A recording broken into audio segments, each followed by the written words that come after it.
Good evening. Thank you for braving the weather and attending this important meeting. And we will do what we always do. We'll start with the Pledge of Allegiance.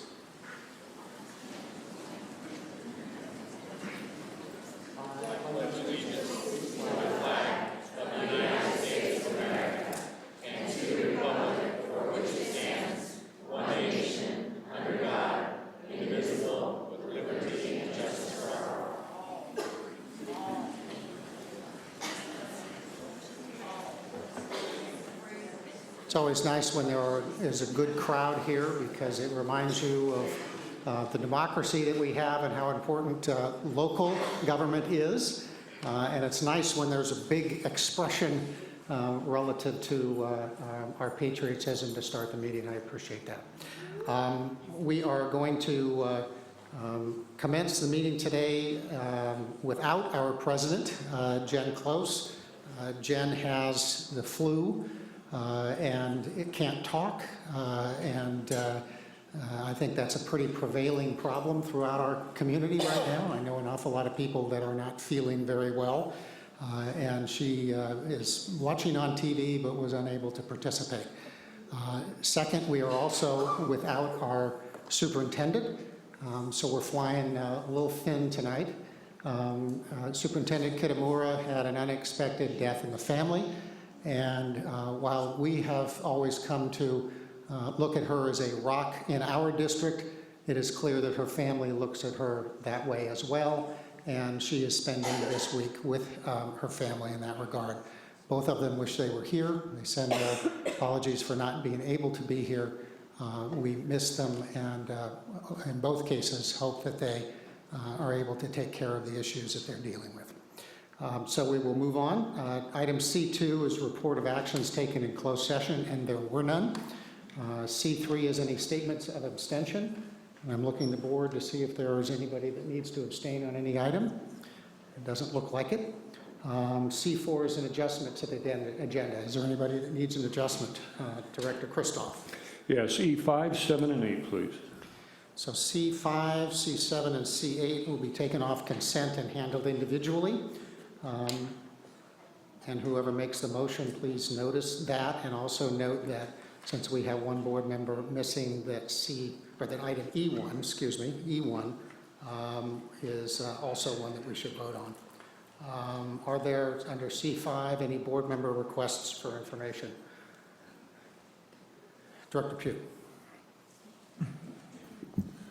I would like to see a report generated about Title I funds, where they are in the district.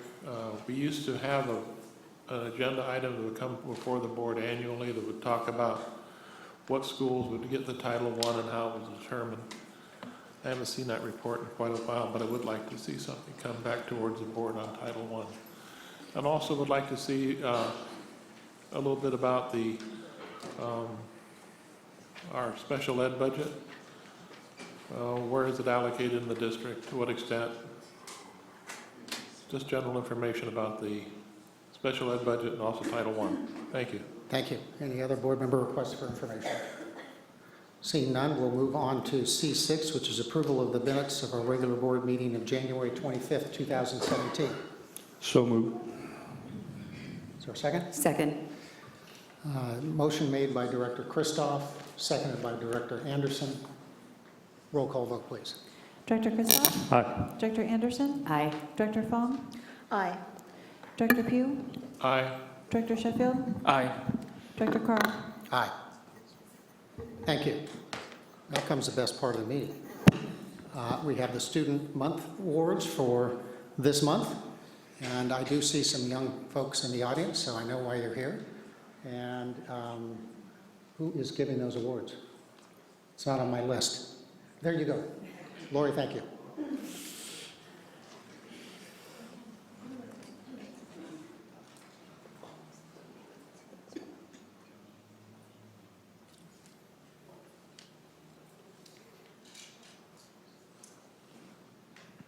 Jose Antonio Garcia, would you come down here, please, from Lincoln?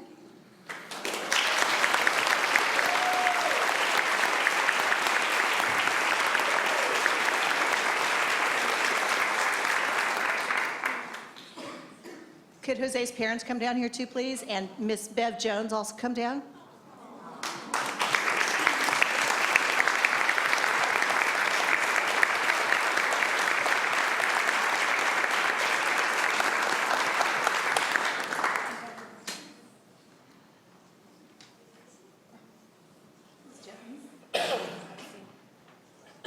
It is my pleasure to be able to present my first student to you. Jose Antonio Garcia is a 6th grade student in Miss Tawny Johnson's class and has been at Abraham Lincoln since 1st grade. Jose started out at Lincoln as a non-English speaking student and is finishing as a fluent bilingual role model for his peers and younger children at school. His teacher, Ms. Johnson, has been in a unique position to serve as Jose's teacher for 2 consecutive years as his 5th and 6th grade teacher. She comments that Jose has made noteworthy progress due to his conscientious effort and persistence. Are you here tonight, Ms. Johnson? As a 6th grade teacher, as a 6th grader, Jose continues to shine. He shows good character socially and is a positive role model for his peers. Jose is responsible, motivated, and willing to take part in all class activities. He is inquisitive, curious, and has a strong interest in learning new things. He approaches every school day as an opportunity to learn something new. During a recent interview with his principal, Jose related some of his fondest experiences at Lincoln. In 1st grade, Sherry Garn, are you here? Taught him how to count by singing rhyming songs about numbers. And he learned about peace and harmony by singing the Martin Luther King song. In 2nd grade, Jose was selected Student of the Month and was thrilled to eat lunch with his teacher, Mrs. Anna Maria Spiker. Is she here? Okay. In 3rd grade, Mrs. Conley taught him to love math and science. The science field trips to Ranchero Marquez were memorable for him. He enjoyed exploring watersheds and habitats and learning to appreciate nature.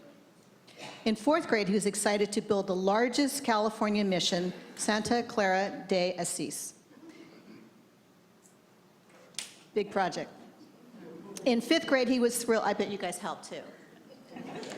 In 5th grade, he was thrilled to receive an award for meeting the most objectives in accelerated math. The field trips to Sonoma State University and the Museum for the Arts also stand out in his mind. Jose added that what he has enjoyed most about attending Lincoln are the wonderful teachers. The teachers are really nice, he said. Jose is a well-rounded student and can be found engaged in a game of basketball or helping out in the after-school program. He's upbeat and positive regardless of tasks assigned or the mood of others. Jose would like to be a lawyer when he grows up. When asked why, he replied, "Helping out people with their cases and causes would make me feel good."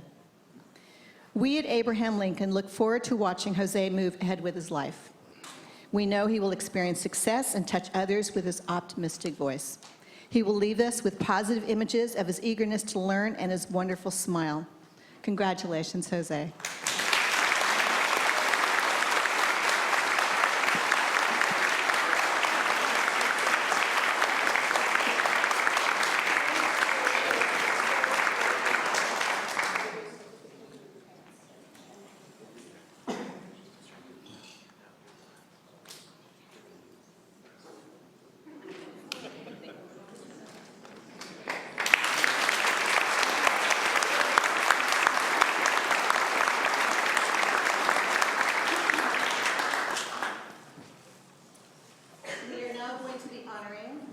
We will now honor Slater Middle School Student of the Month, Kayla Dale Rosario.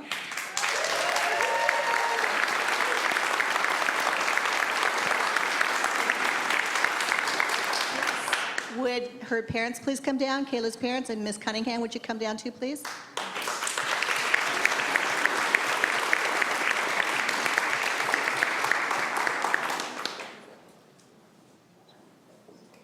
There's a team here.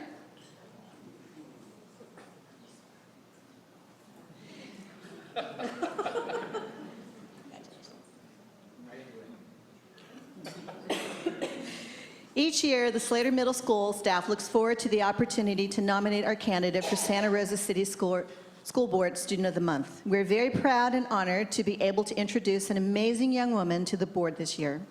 This student was so highly nominated by the staff that we did not even need to do a runoff election, which is the more typical procedure in past years. Kayla Del Rosario is an outstanding student who was our 8th grade president and one of our leadership students. She is conscientious, artistic, well-spoken, and creative. She is a student who can always be counted on and consistently does her best on everything she endeavors. Look up excellence in the dictionary and don't be surprised if you find Kayla's name in the definition. She's the type of student that comes along once in a lifetime. Not only gifted in art, English, and communication, she is engaged, motivated, and exuberant in all aspects of her learning. She is the type of student who is truly excited about learning and genuinely loves tackling new projects. She sets such a high bar for herself that it redefines the standard of excellence. Kayla did so well on her entry in a Sonoma County essay contest, Jack London Writers Award, that the judges called to confirm that she didn't plagiarize or have any help.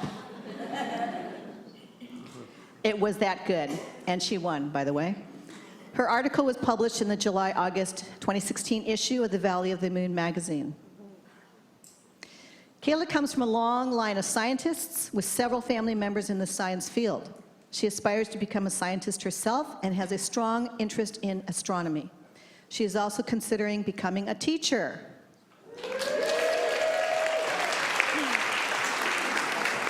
She hopes to pursue opportunities to help with humanitarian issues.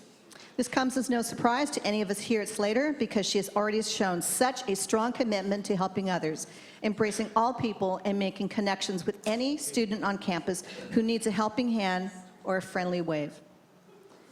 Every teacher who has the opportunity to have Kayla as a student has said that she is one of the kindest and most empathetic people they have met. When I asked Kayla, that would be you probably, Ms. Cunningham, what she was most proud of about herself, she said that she tries her hardest always and gives her all in everything she does. She also said she is proud of her solid gold status, which means she has never received a grade below an A. In any course, in any grading period while it's later. Clearly, her teachers recognized this in her as well, but what Kayla didn't recognize in herself was her beautiful inside, the part that gives so much to everyone else. As one teacher said, Kayla's kind and wise spirit warms mine and anyone who has the privilege of knowing her. Montgomery High School, get ready. Kayla plans to attend your fine educational institution, and surely she will leave as a big of an impression on you as well. As a matter of fact, everyone will get ready. Everyone get ready. Kayla Del Rosario is one of Santa Rosa City Schools' finest students, and she will be an alumna that will put Santa Rosa City Schools on the global map.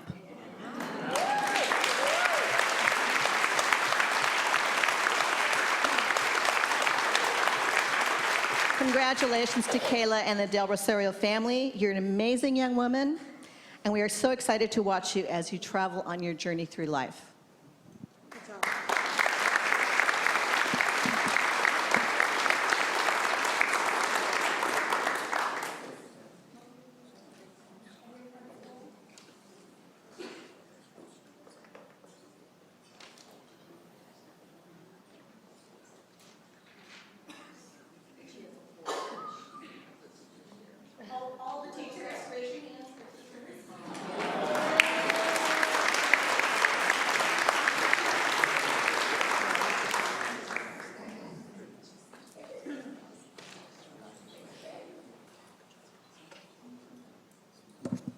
I'd like to call to the podium right now, Eva Nelson Levu.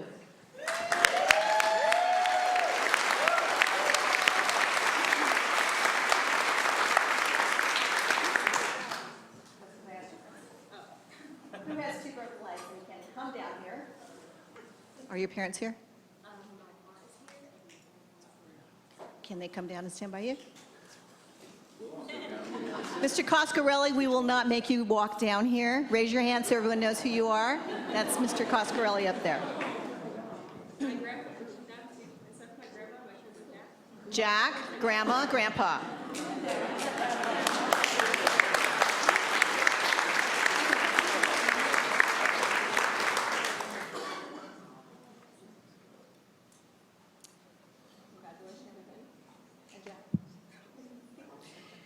Santa Rosa writes, "It is our pleasure to honor Eva Nelson LeVue. Eva has maintained a rigorous course load all 4 years at Santa Rosa High School and has excelled in all classes that she has taken. She is a hardworking student that is dedicated to getting the most of her education. Eva has consistently taken advanced courses," you're going to be so impressed, "including 15 courses at Santa Rosa Junior College. When Eva graduates from Santa Rosa High School in June, she will also have completed all of the courses that she needs through Santa Rosa Junior College to be awarded an associate degree.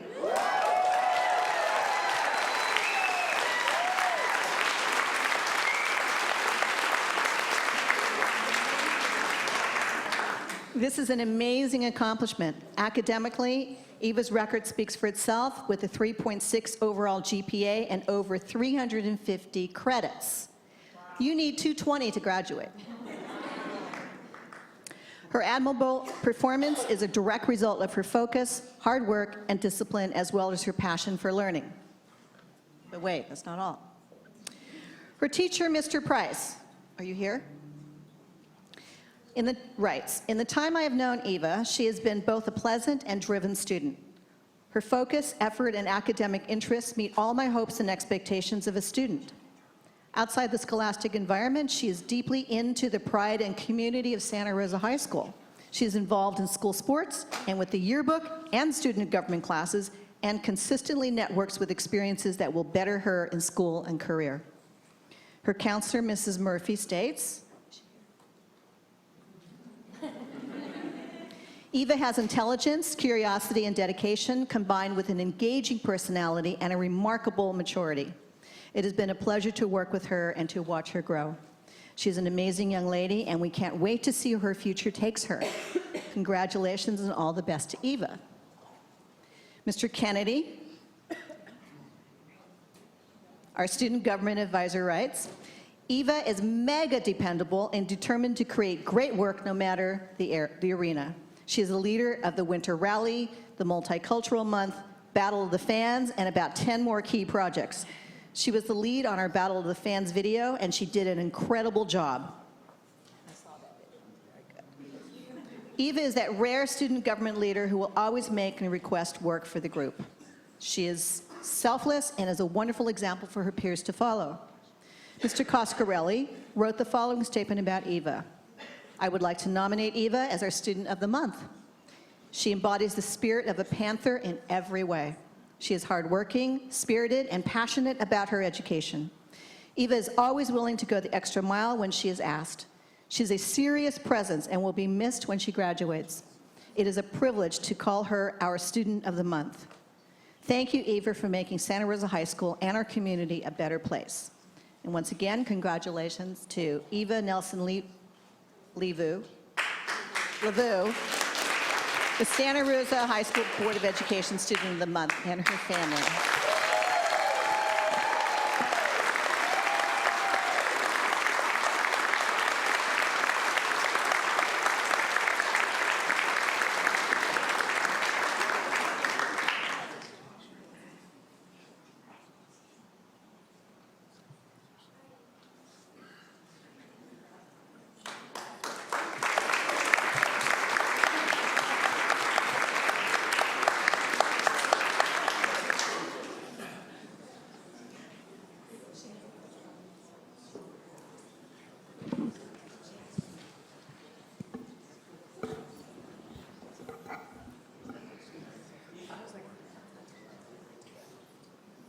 Thank you.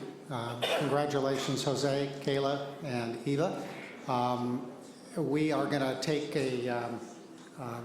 our next item is our parent organization reports, after which we will take a couple of minute break to allow all those that showed up for those reports and for the student awards to leave, because I suspect you don't want to stay here the rest of the meeting, and we'll give you a graceful way to get out. So we will move to parent organization reports. First, from Abraham Lincoln Elementary School, is Mrs. Lopez here? Hi, welcome, come on forward. Steve, could you do the lever there, please? Thank you.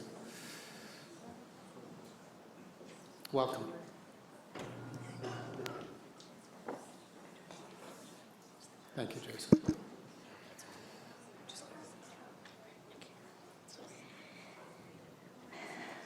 Hola, mi nombre es Paola López, soy la presidenta del PFO Abraham Lincoln, Organización de Padres y Profesores.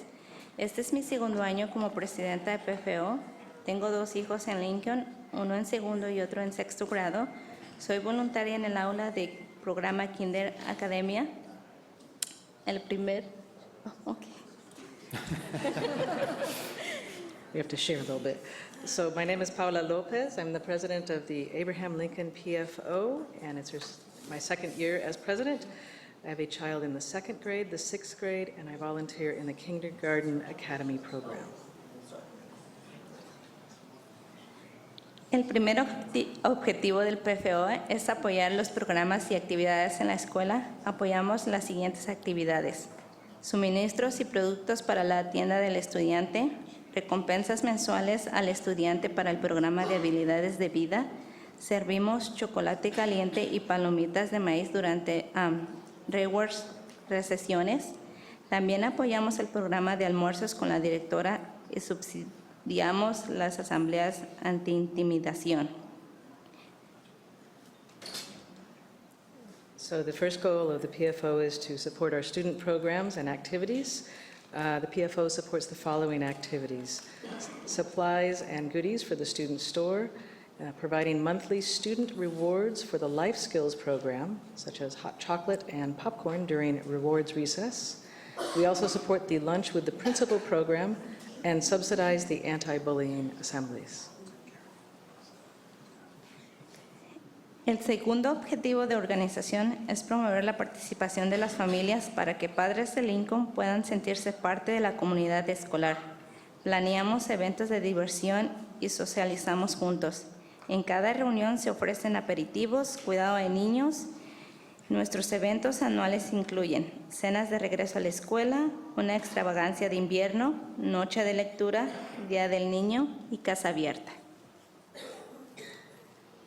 The second goal of our organization is to promote family involvement so that Lincoln parents can feel part of the school community. We plan fun events and socialize together, and childcare and snacks are provided for each meeting. Annual events include back-to-school dinners, a winter extravaganza, literacy night, movie nights, Day of the Child, open house, and support for 6th grade promotion. Los padres ayudan de muchas maneras en la escuela, tales como el programa Rutas Seguras a la Escuela, excursión y voluntarios en las aulas. Este año nos hemos centrado en hábitats naturales, jardinería y ayudamos a construir una guarida de sauce para el patio de juego de kinder. La mayoría de los padres del PFO también están activos en el Consejo Escolar ILAC. Tenemos un gran equipo y nosotros disfrutamos trabajando junto con el personal de la escuela. Gracias por darme la oportunidad de haber hablado sobre la organización de padres y profesores. Parents help out in many ways at the school, such as the Safe Routes to School program, field trips, and volunteering in the classroom. This year, there was a focus on gardening and natural habitats. A willow den is under construction in our kinder play yard. Most of the PFO parents are active in the school site council and ELAC as well. It's really a great team. We enjoy working together with the school staff. Thank you for giving me the opportunity to speak about the parent-faculty organization. Thank you.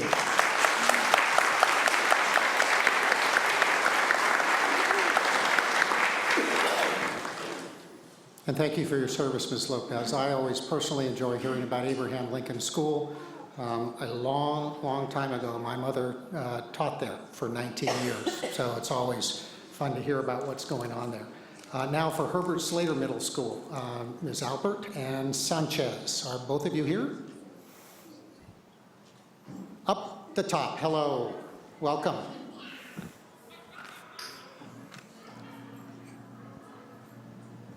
Hello?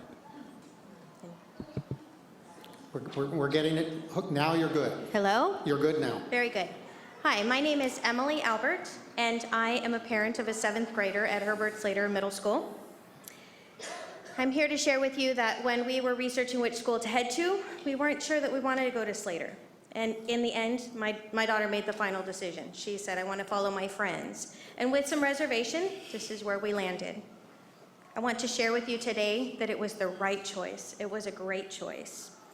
She loves the school and is doing very well and is bouncing around in all of the things that they offer and excelling. My observation through my daughter's eyes is that the teachers love the kids. She comes home every day and she shares little snippets of what the teachers taught her today, and she loves what she's learning. I also observed that the administration is available and present and there for the students. They want to eat lunch in the classroom, and these are things that make me really, really happy. She also shares with me her PE period is a period where there's integration of severely handicapped students, and I want to commend the school and the administration for encouraging that to happen. I think it's really, really important for students to be mixed with handicapped students and to learn to appreciate everyone with their exact condition. Those are the stories I hear the most of all. My personal observation is I'm a member of the PTO, and I think what I see is that the administration and the teachers make a real effort to be available for us parents. I've attended Second Coffee, which is really just an open format for saying hello and asking questions. It feels comfortable and inviting. I've met family engagement facilitators, teacher representatives. I participate on the campus. What I really want to convey today is that it is a great school. My daughter loves it. And if there's a problem, the administration and teachers are accessible. Thank you. Thank you.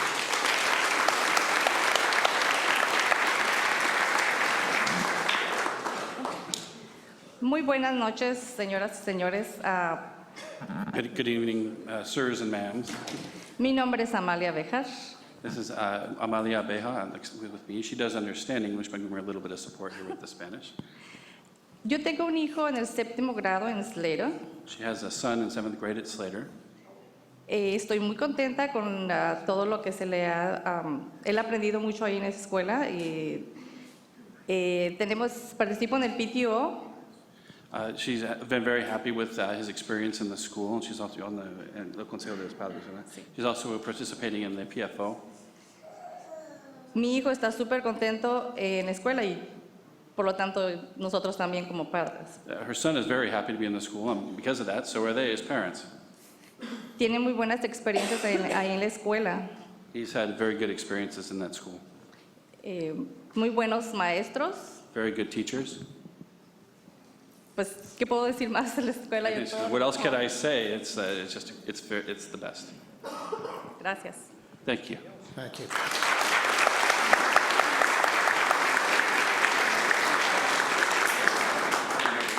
And thank you, Amalia and Emily, for your service in the parent-teacher organization as well. Now Santa Rosa High School. Ms. Valentine? Hi. Hi. Welcome. Very well, thank you. Thank you. Okay. There is a button to your right lower. Steve's got it. There you go. Yeah. Good evening, Board. I have much good news to report. Partnerships with our Panther Pantry and Voices for Better Nutrition, progress, and improvements to technology throughout our campus. I would love to share the details of these projects with you. However, I would be remiss if I spent my 3 minutes doing so. Santa Rosa High School has some serious facilities issues, and we are far from keeping our students warm, safe, and dry.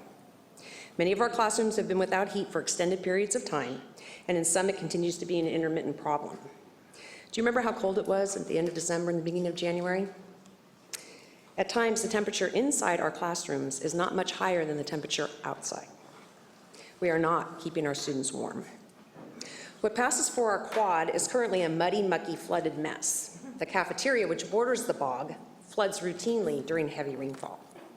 It is virtually impossible for a student or staff with mobility issues to safely navigate this area with stairs, obstructions, and uneven ground in their path. The conditions of our restrooms continues to be an issue, with students citing lack of cleanliness and the absence of toilet paper and hand soap. Our students still eat their lunches on the hallway floors, providing welcome meals for the myriad of rodents who know a good thing when they see it. We are not keeping our students safe. As our principal, Mr. Coscarelli, is fond of saying, she's an old lady, referring to our historic main buildings. She deserves to be cared for and respected. Instead, those charged with her care are allowing rainwater to permeate her bones, from the roof through the second floor to the first floor in classrooms and hallways. We are not keeping our students dry. Pest control and HVAC have been to campus and the roof has been patched, but these are persistent, ongoing problems, and at some point, no amount of duct tape and good intentions is going to hold back the deluge of neglected maintenance issues.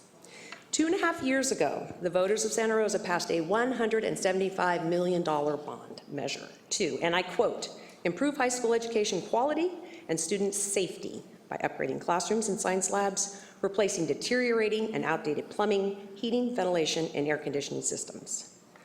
I've heard about deferred maintenance, and I'm familiar with the facilities master plan and its indicators of quality and its hierarchy of priorities. The district spent a great deal of taxpayers' bond money to pay consultants who then spent a great deal of time developing a beautifully detailed and idealistic plan for each of our campuses.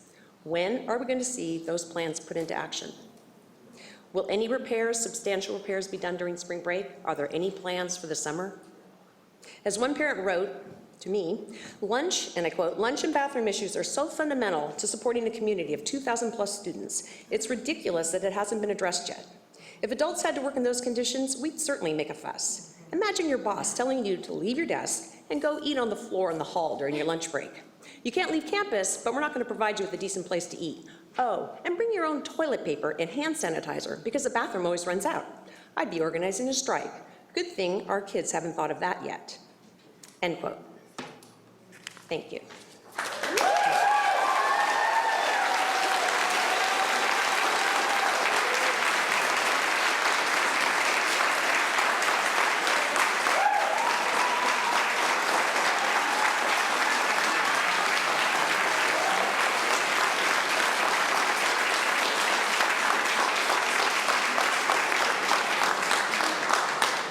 Thank you, Lynn, and thank you for your service. There actually is, it's a slow process, and it's been very frustrating. But we do have an item on the agenda related to summer, F8, and it is in process. Those items at Santa Rosa High School date further back when I was involved at Santa Rosa High School, and my kids are 28 and 30, so it is a long process. We appreciate the comments and understand the needs very clearly.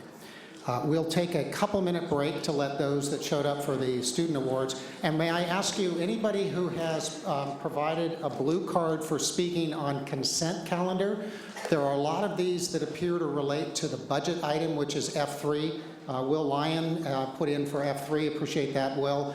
There are a number of folks, though, that have blue cards under public comment. And if you wouldn't mind coming up to the dais and let me know where this should actually fall, that would be great. We'll take 2 or 3 minutes. Thanks.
have your attention, please?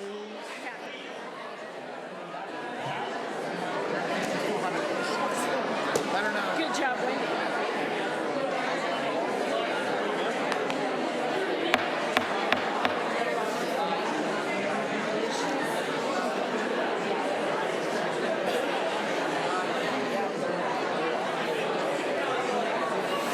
She's not here because she's doing it. Trying.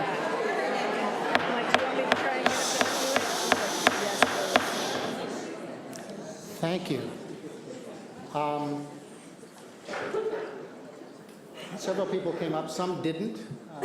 So if your comments say anything specifically related to fiscal, I'm going to move it to F3.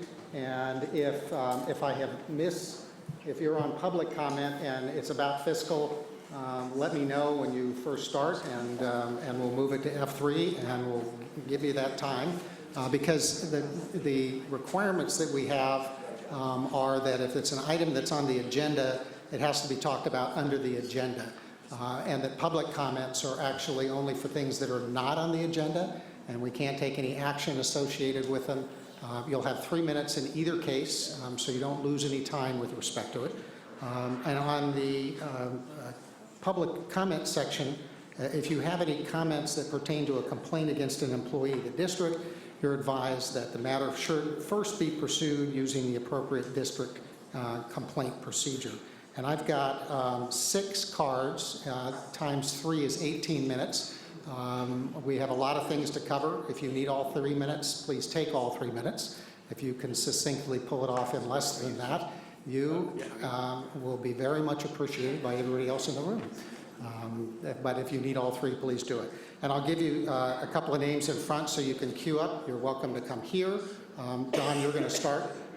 You're welcome to come here, or you can go to either of the lecterns up at the top. We'll start with John Cortopassi, followed by Erwin Lee, followed by Karen Littell.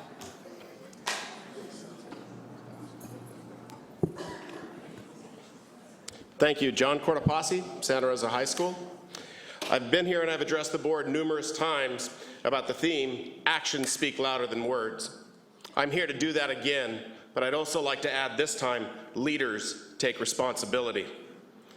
Millions missing, no one's responsible, don't point fingers, it's in the past, we all need to work together. That's what I heard 2 weeks ago right here. Those statements are wrong. Someone is responsible. Is the superintendent responsible for the actions of the assistant superintendents? I say yes. Is the school board responsible for the superintendent and the budgetary oversights? I say yes. Am I responsible? Absolutely not.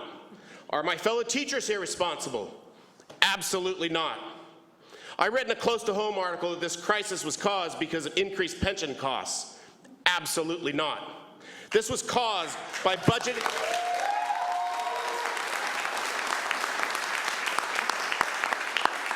This was caused by budgeting and spending problems.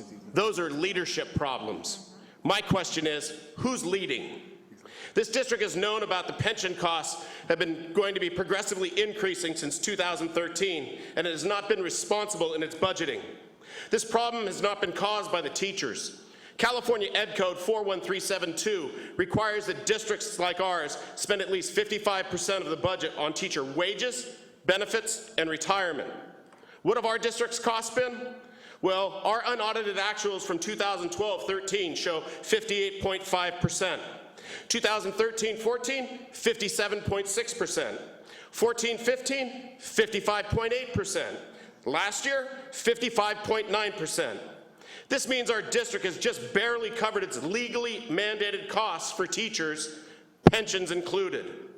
So while I read the Close to Home article and subsequent articles in the Press Democrat about this district and having given the teachers the first pay raise in 8 years, I looked at the inflation rate on the Bureau of Labor Statistics for that same time.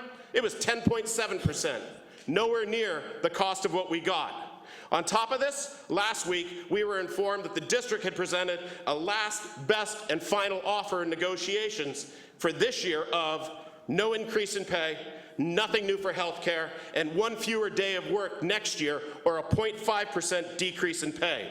This was a slap in the face. Why are the teachers angry? because we feel betrayed, because our take-home pay has gone backward while our superintendent has gotten a 5% raise, because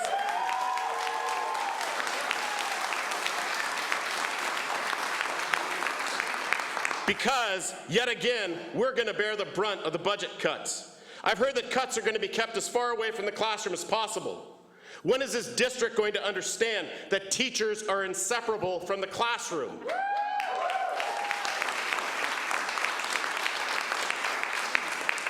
Leaders make decisions.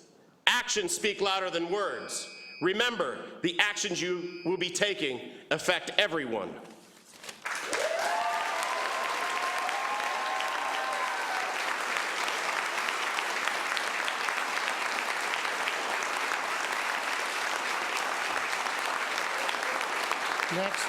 Next is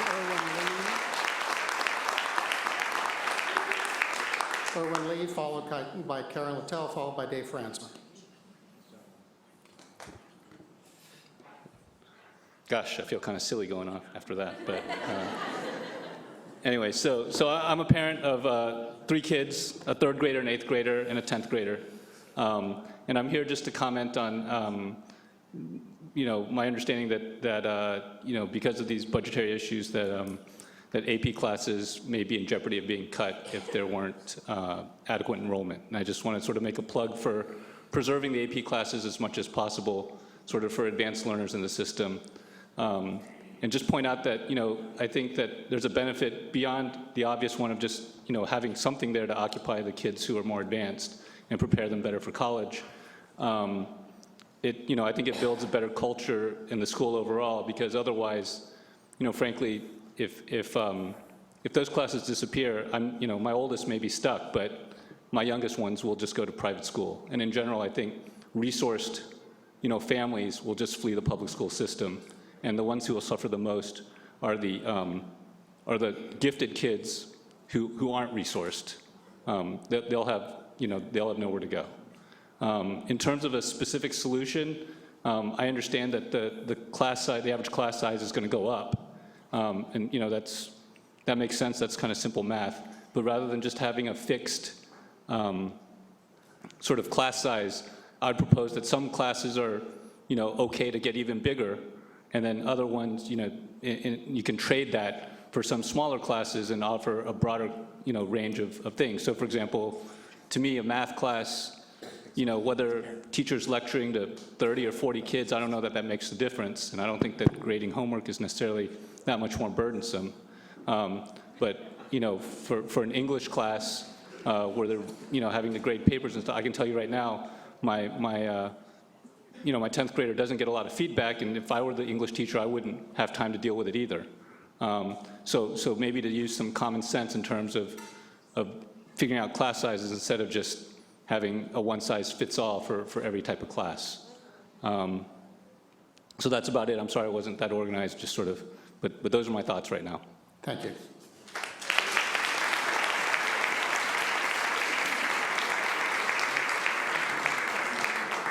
Thank you, Karen. Will be followed by Dave Franzman, then Jim Carroll. Good evening. I'd like to start by welcoming the new school board members and thanking the entire board and Superintendent Kitamura for all your hard work and dedication. My name is Karen Littell. I'm a Santa Rosa High School parent. I'm here today to express an opinion regarding possible budget cuts. Specifically, I am requesting that the board refrain from eliminating advanced classes for students. I, like Erwin, feel strongly that schools exist first and foremost to teach students in the classroom, and I am hoping that the district will thoroughly explore how expenses can be reduced behind the scenes rather than in our classrooms. I'm particularly concerned about AP classes in our schools, in our high schools, as I have heard that if these classes don't have a certain minimum number of students enrolled, they're at risk of being eliminated. I think we would all agree on the importance of educational fit for all of our students. This applies to students at every level, including the far ends of the academic spectrum. Providing classes that match a student's current level of ability and readiness is critical because this maintains their interest, inspires them intellectually, keeps them engaged and challenged, and most importantly, allows them to learn and move forward in their education. Students thrive in classes that are an educational fit for them. For many students, that educational fit exists in regular classrooms. For some students, we meet their needs in special classes that operate at a slower pace. And then some students who are advanced are in need of advanced classes with advanced content. The need for advanced classes is actually a compelling need. Without the faster pace and deeper exploration offered in AP classes, advanced students are at risk of becoming disengaged, apathetic, and unmotivated. Because AP classes are an educational fit for many advanced students, the colleges where they stand to thrive academically, in other words, the colleges that will meet their needs and launch them into successful careers, these colleges expect students to have taken AP classes. Success in these classes demonstrates to colleges a student's readiness for college-level material. If we reduce our AP offerings, we are compromising the college opportunities and the futures of our most advanced students. It probably goes without saying that at the most advanced levels, there will be fewer students. Because of this, not all AP classes will necessarily have the same minimum enrollment as in regular classes. I am asking the board to please take this into consideration and waive, or at least reduce or keep flexible, the minimum enrollment required to continue offering AP classes, just as minimum enrollment is waived for certain other special classes, because this is also a special needs population. A possible strategy to address under-enrollment in AP classes would be to do some outreach to inspire more students to take these classes, as there are many students who are highly capable and stand to greatly benefit from the advanced content. Thank you for doing all you do to maintain advanced course offerings for students. Please don't cut AP classes, and have a nice evening. Thank you, Karen.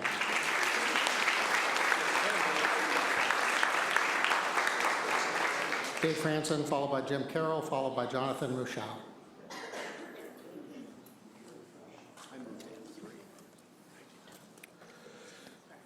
Good evening, members of the board, teachers, students, parents. Thanks for coming out and supporting education.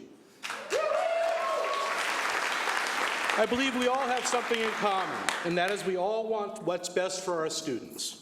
However, in my nearly decade of teaching, I have watched program after program rolled out, but many of them were never completed. Some of them were completed but never implemented, and others never made it into the classroom. I have watched consultant after consultant hired for various reasons, including one who was flown here from the East Coast who wanted us to show us the way of the force, but did nothing to offer me a better teaching.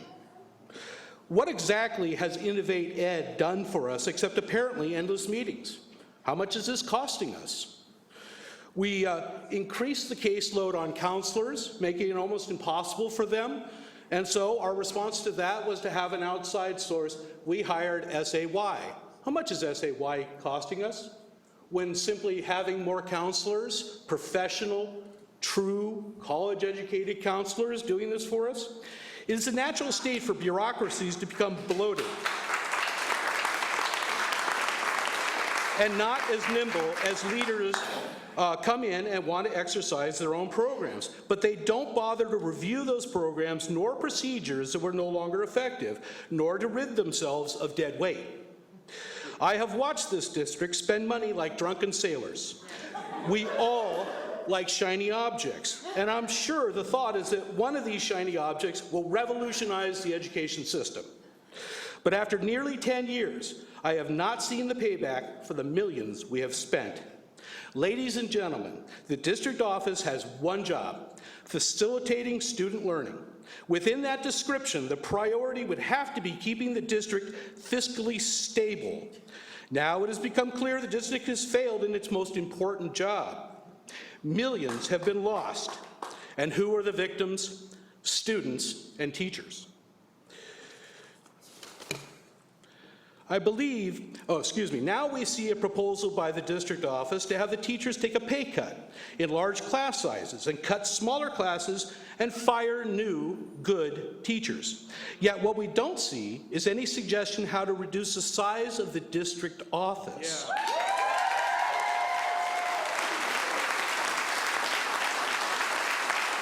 cut ineffective or expensive programs that don't translate into a better learning environment for our students and eliminate redundant or ineffective employees. So here's what I propose. Freeze all current and any future new programs or projects. Freeze any consultants now working or in the future. Freeze all hiring at the district office until all of this can be reviewed by the board, SRTA, parents, and the district for cost effectiveness versus effectiveness in the classroom. In conclusion, I believe that all of us here have the best interest of the students in mind. However, in the natural course of history, the bloated bureaucracy the district office has become must be trimmed to the bone. Not one dime for teachers, not one class enlarged, not one section eliminated, and certainly not one teacher fired until the district cleans its own house. If at that point it still becomes necessary for pay cuts, those pay cuts should be administered from the top down. Real leadership means setting an example. The first pay cuts must be from the district office. Show us the way and show us we are all in this together. Thank you.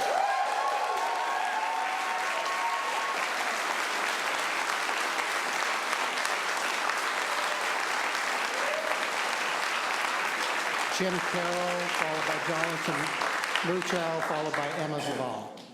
Jim? All right. Good evening. Jim Carroll, Santa Rosa High School. Attract and retain. It's an essential part of the LCAP. Yet, we quite likely have the worst health care package north of the Golden Gate Bridge. We spend extravagantly on consultants. We are inundated with one-hit wonder panacea from the education for profit industry that are umbrella in style yet almost empty of substance. We have lost, mislaid, nobody's at fault, millions of dollars, which feels almost criminal. It feels like the district has lost sight of their role, and that's that they exist to enable teachers to teach. Santa Rosa City Schools is not here to employ dozens of educational consultants to manipulate what we already do well. We teach, we educate. How many programs must we purchase and discard before we realize that we have been manipulated again? Moving my hands in coordinated unison is not going to improve my ability to teach.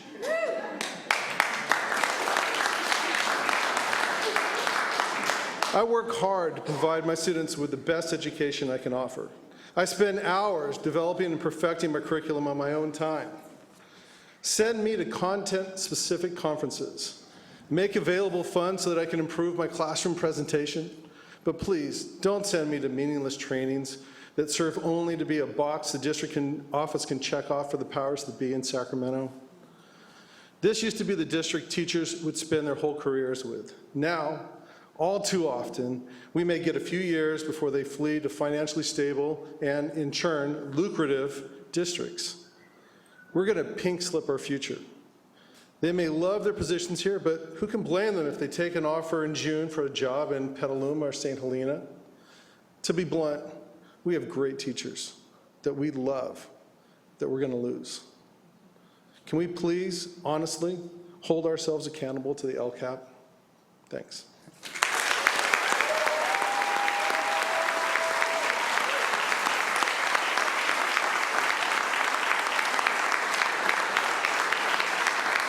Jonathan, followed by Emma.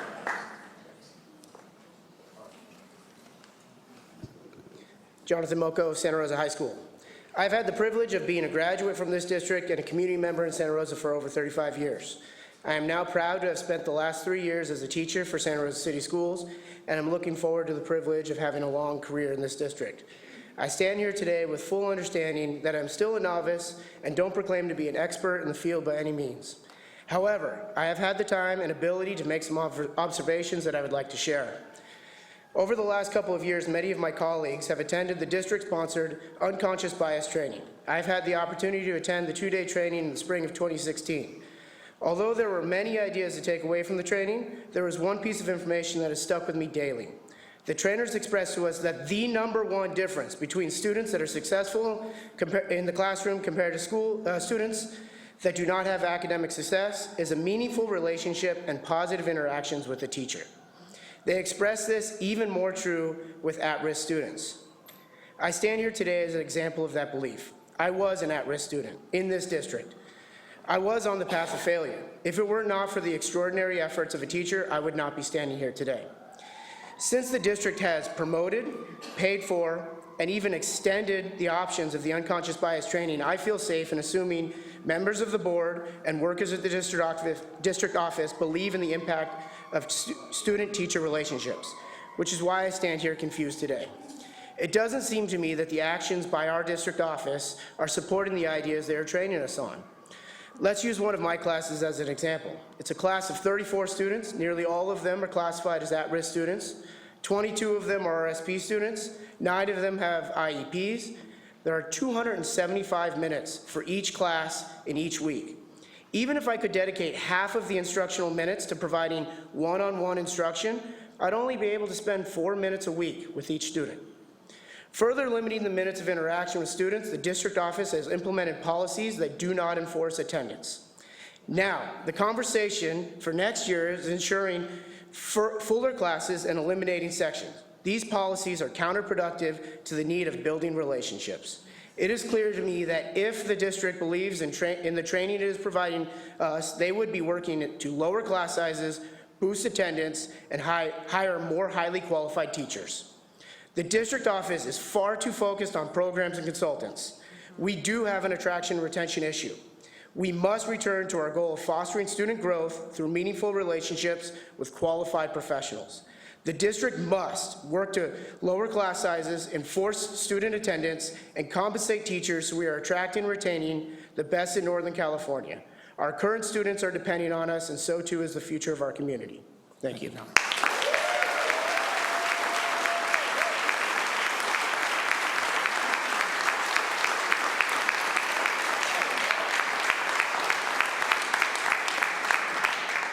Emma Zavala. Good evening. I'm a Spanish teacher at Santa Rosa High School. And when I was in high school, I was an ESL student. I came here when I was 10. I went to Willowside and Molino, and I was an ESL. I'm now a teacher, and that's what we want for our students. Our ESL classes at Santa Rosa High School are getting taken away. We need smaller class sizes for them. We need support for those students because we want those students to succeed. We want them to be in regular classes, regular English classes, regular math classes. Right now, some of them are in regular math classes, but with no support. We have one EL assistant for who knows how many students, 200, 100 students. Those teachers need support. Those students need support. We have them in history, we have them in English, we have them in math, we have them in science. If you take away those ESL classes, where are those kids going to go?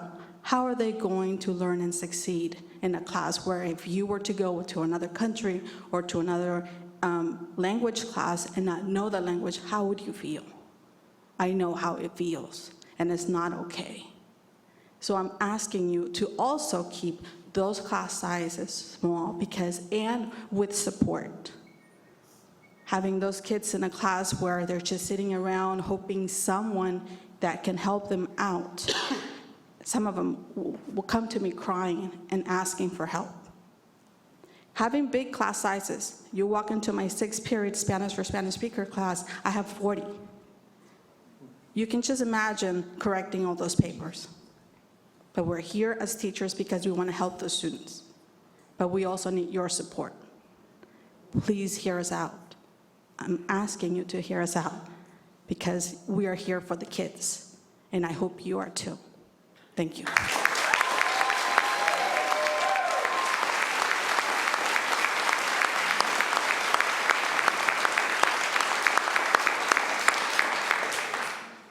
Thank you. Obviously, when it's public comments, we're not in a position to act or do anything about anything that has been said.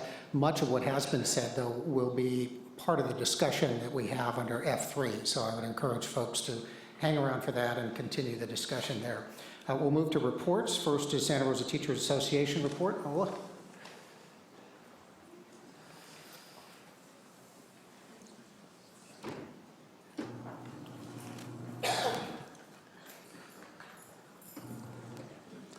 Good evening. You've had a lot of food for thought. Board members, educator, parents, and community members. Hopefully everyone was able to stay dry today.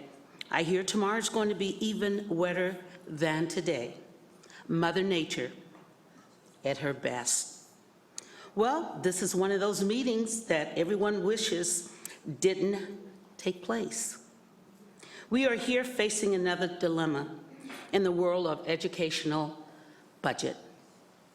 We're facing that huge dip in our budget, which is leading us to a bubbling crisis. Yes, I use the word crisis. We're not standing on solid ground as we were 3 to 5 years ago. We're all aware of the mishap with the budget numbers. It is a true fact. And now we need to move forward with a new game plan to get us back on track and in the black. The only way that this can take place and move us in the right direction is that we must work as a team. We cannot afford not to be transparent, inclusive, and above all, reaching out. As we all know, an ingest to one is an ingest to all. This is not going to get better unless we all do our part to move forward. We do not want to go to that attitude of them versus us. This is all about us. The increase in pension costs for SRTA and CSEA are not to be blamed for the downfall in the cash flow. Their increased cost was announced in 2014. This was not a surprise. I even knew that my share was going up. We educators also pay into our pension fund. SRTA, CSEA appreciate the raise that we received in 2014 and 15. And 2015-16 SRTA also appreciate very much the increased health benefits. However, SRTA continues to be in the bottom 1/3 in Sonoma County. As we make our move toward a proposal for cuts, let's remember that our students come first, and all cuts should be far away from the classroom as possible. We look forward to the stakeholder meetings that are planned for this week and next. We encourage the community to attend, as well as all the teachers. As you know, time is awesome, very awesome. It keeps right on ticking, even when mankind tries to slow it down. With that being said, let's just keep on ticking until we get it right. My special shout goes out this week to everybody. If you are part of the solution and you're standing behind me or sitting behind me, please stand. I know every educator is standing because they are part of the solution. Every parent is standing because he or she is part of the solution. If you're sitting, you're probably the students, but that's okay. You're still part of the solution. With that, we need to give 3 quick shouts out. Education first. On 3, 1, 2, 3. Education first. Education first. Education first. Thank you.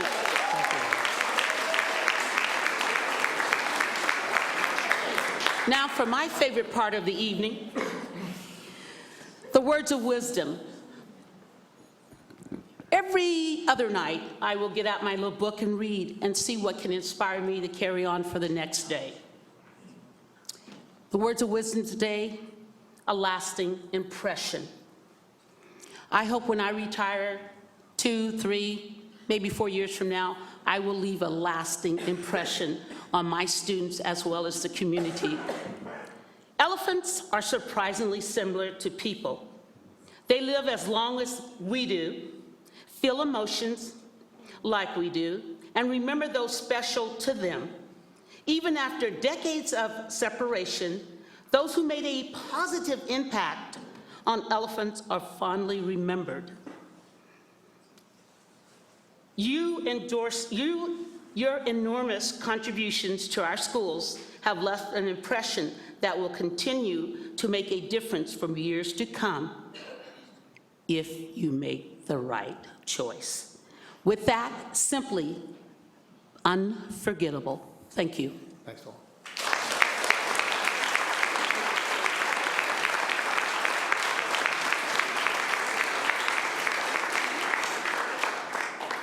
CSA report, Tammy?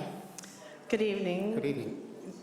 To give you an update of what CSEA is doing at the moment, we have spoken with SRTA, and we have used their survey to send out to our members to get input on where they think we can deal with some of these large issues. I'm just beginning to receive the surveys back, and as I do, I will put them together and send them to the board. We can do this together. Is it going to be easy? No. But we can do it. Si se puede. Thank you.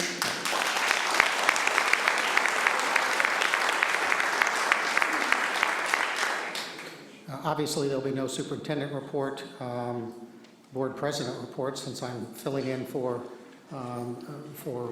Jen. I'm in a position where I get to say something, and what I will do on behalf of Ed, Lori, and Evelyn is tell you that the four of us attended last week a session of Tomorrow's Leader Today, and those teachers in the room, you undoubtedly have a student or two that is in your classroom if you're in secondary who's in TLT. We had representatives from all of our high schools, not just public schools, but private schools as well. And we had really a wonderful discussion with a lot of very highly motivated, highly intelligent, and very focused students. We heard a lot about concerns that we've heard tonight, concerns about facilities, concerns about updated textbooks, concerns about making sure that we have valued, caring, and motivated teachers, that class size is important and that budgets is important to them. It was very clear that a lot of these kids had a lot of that on their mind, and that TLT program where they get a chance to ask questions and learn a little bit more about government and a little bit more about how this operates was really quite helpful. So thank you for Ed, Lori, and Evelyn being able to do that, and thank you all teachers for bringing to us, when we had a chance to talk to them, some really inquisitive and excited students. That was really very nice. We have no board committee reports because we had the student awards. There are no board member reports tonight. We do have the CSBA, NSBA report. We'll tell you that we said last time Mr. Pugh was not here, and that was because he was back east going through his interview process so that he could advance in the National School Board Association chairs to become the president. And we congratulated him at that time that he, in fact, passed that with flying colors and was unanimously selected. But we get to do that tonight when he's actually here, and then we can hear a report. So congratulations, Frank.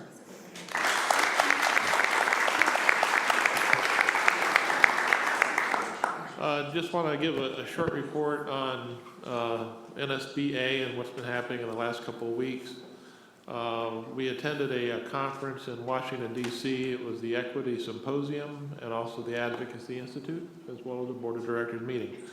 I would encourage the board from some time in the future to consider attending one of these, Equity Symposium, Equity on a national scale, and also the Advocacy Institute, which is our lobby day activity, was greatly attended, well, with almost 1,000 people.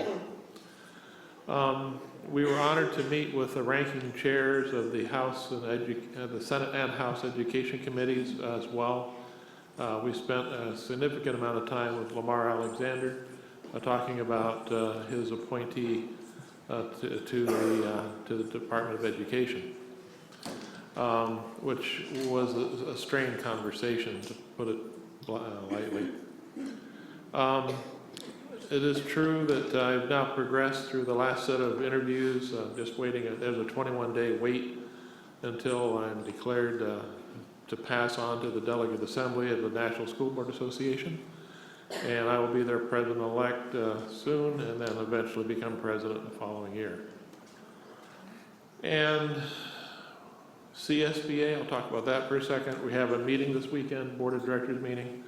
We'll be talking about budgetary issues as well as educational issues, as we typically do. But the most interesting thing, when I was in DC, the most interesting thing was a consistent, ongoing battle that's going on between the new administration and a large section of the public. And it was, when we were in DC, it was just amazing. We were constantly in protest marches, constantly confronted by police, helicopters flying around. It's just the most unsettling time. And I spent a lot of time in the District of Columbia. I spent a lot of time there. And I have never seen the kind of outrage that is going on. So let's get to the facts. You know, we look at the new education director for our Department of Education nationally. There are some real concerns there. During the interview process, when asked who Ms. DeVos could commit to not privatizing public schools, she would not make that commitment. When she was asked, would she push vouchers into states, she replied, no, I would hope I could convince you all of the merit that may take place in some future legislation. When asked by Senator Christopher Murphy from Connecticut if guns had a place around schools, she provided an obscure reference that they would be used to protect themselves from grizzly bears. When asked by Senator Al Franken about the difference between proficiency and growth, she had no clue as to what they were talking about. And finally, the most troubling was her lack of basic knowledge of education policy and the lack of knowledge for the Individuals with Disability Education Act. Doesn't know about that. And maybe that's because she lives in a different world. Lives in a world, I think, that she's never been in public education, her children not been in public education. She doesn't have that kind of experience. And yet, you get that other comment from our president saying that the education system is flush with cash. I don't know where they get that idea. So what's the future going to look like? Well, I know how I'm spending a lot of my time over the next 2 years working with the Department of Education, and especially Betsy. But I'm worrying about where that $20 billion is going to come from that's been promised. Some think it's going to come out of IDEA. Some believe it's going to come out of Title I. Some believe it's going to actually be enhanced by federal tax credits, which can be easily done now in our Congress. So the three big points I think we're going to be seeing in the future, and then you have to start thinking about how do you best protect yourself and protect the programs and people and students that work in our district and are there. Clearly, school choice is going to be a huge issue, no question about it. Clearly, charter schools are going to grow substantially because it's a vehicle for school choice. There will be vouchers and there will be parochial vouchers. That will happen because that's probably the easiest thing to get through Congress. I mentioned an education tuition tax, a federal tax credit. That's in the works. There's already plans been drafted on that. And when you take a look at IDEA right now, we're only given about 16%. We're entitled to 40. You can count the difference. If we were fully funded in our district, we would have almost $4.5 million more in our budget right now. But chronically, we don't. So the board, I think, or at least the questions I asked earlier about where are we with Title I and where are we with IDEA is something the board should start considering in the future.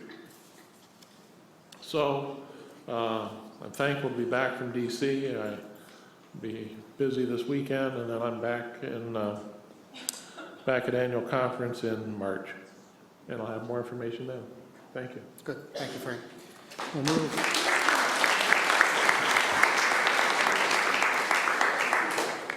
We'll move to consent items. I have a motion excluding 5, 7, and 8. Okay, I move items E1 through 4, 6, and 8. You want to exclude 8, though, didn't you? No, I believe, oh, I'm sorry, yeah, I beg your pardon. E1 through 4, 6, and 6, yeah. Okay. Is there a second? Second. Okay, moved by Director Christoph, seconded by Director Pugh to pass items E1 through 4 and 6. Roll call vote, please. Director Christoph? Aye. Director Pugh? Aye. Director Fong? Aye. Director Anderson? Aye. Director Sheffield? Aye. Director Carl? Aye. Student Board Member? Aye. Okay, motion carries. We'll move now to item C5. Director Christoph? E5, yes, my question is to Rick. Rick, this is the asbestos abatement, which is part of the Arts Charter, and this is an unexpected cost, is that correct?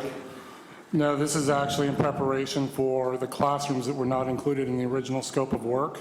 Okay. There are some flooring issues that we need to address that have known asbestos. Okay, so this is, but it is an additional cost over what we budgeted? Over what the initial project cost and budget, not over what we budgeted for the entire project, but based on the original contract for the scope of work.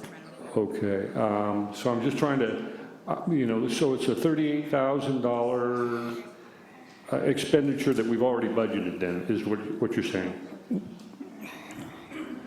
Yes, we've taken into consideration the project moving forward, and with the original contract, the estimated budget from Santa Rosa City Schools was $6 million for their portion of the project. Okay. So that falls within that $6 million.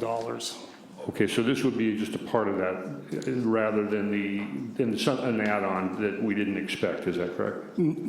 Right. It's, in comparison to the original contract, when that was brought to the board, it was for a smaller scope of work. During the project, we wanted to ensure that all classrooms had the same modernization and same technology tools, same infrastructure that the modernized classrooms have per the scope of work. Okay. So this is included as part of what we're considering phase 2 of the project, to make sure that every classroom is the same on campus when teachers return back to that site. Okay, thank you. I'm sorry for the confusion, because we've had these reports on the Arts Charter where we've had the budget and over budgeted things, and then this appeared in the consent item. I just didn't know where to put it.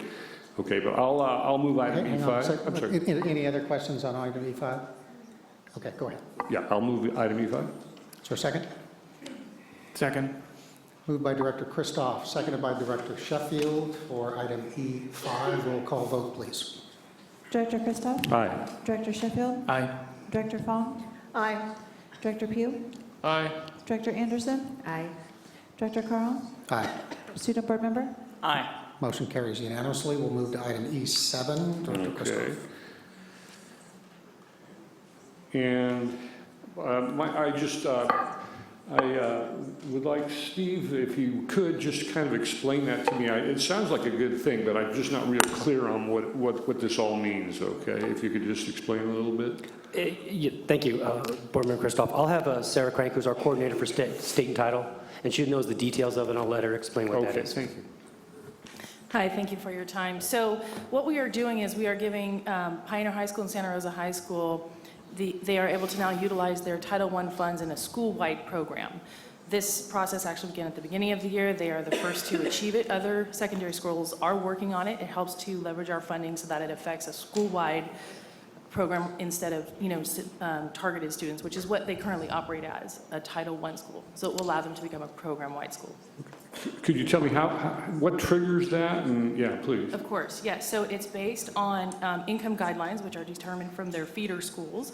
So all of the schools currently qualify except for a couple, which next year will actually change because the CDE is now allowing waivers for income guidelines dependent upon if the school now has a higher level or a higher rate of English language learners, or if there is a higher level of Ds and Fs. So, but currently they do fall under the income guidelines due to feeder schools, and they have identified several students, quite a few actually, that already qualify for Title I. Okay, and what kind of a benefit does this produce for us?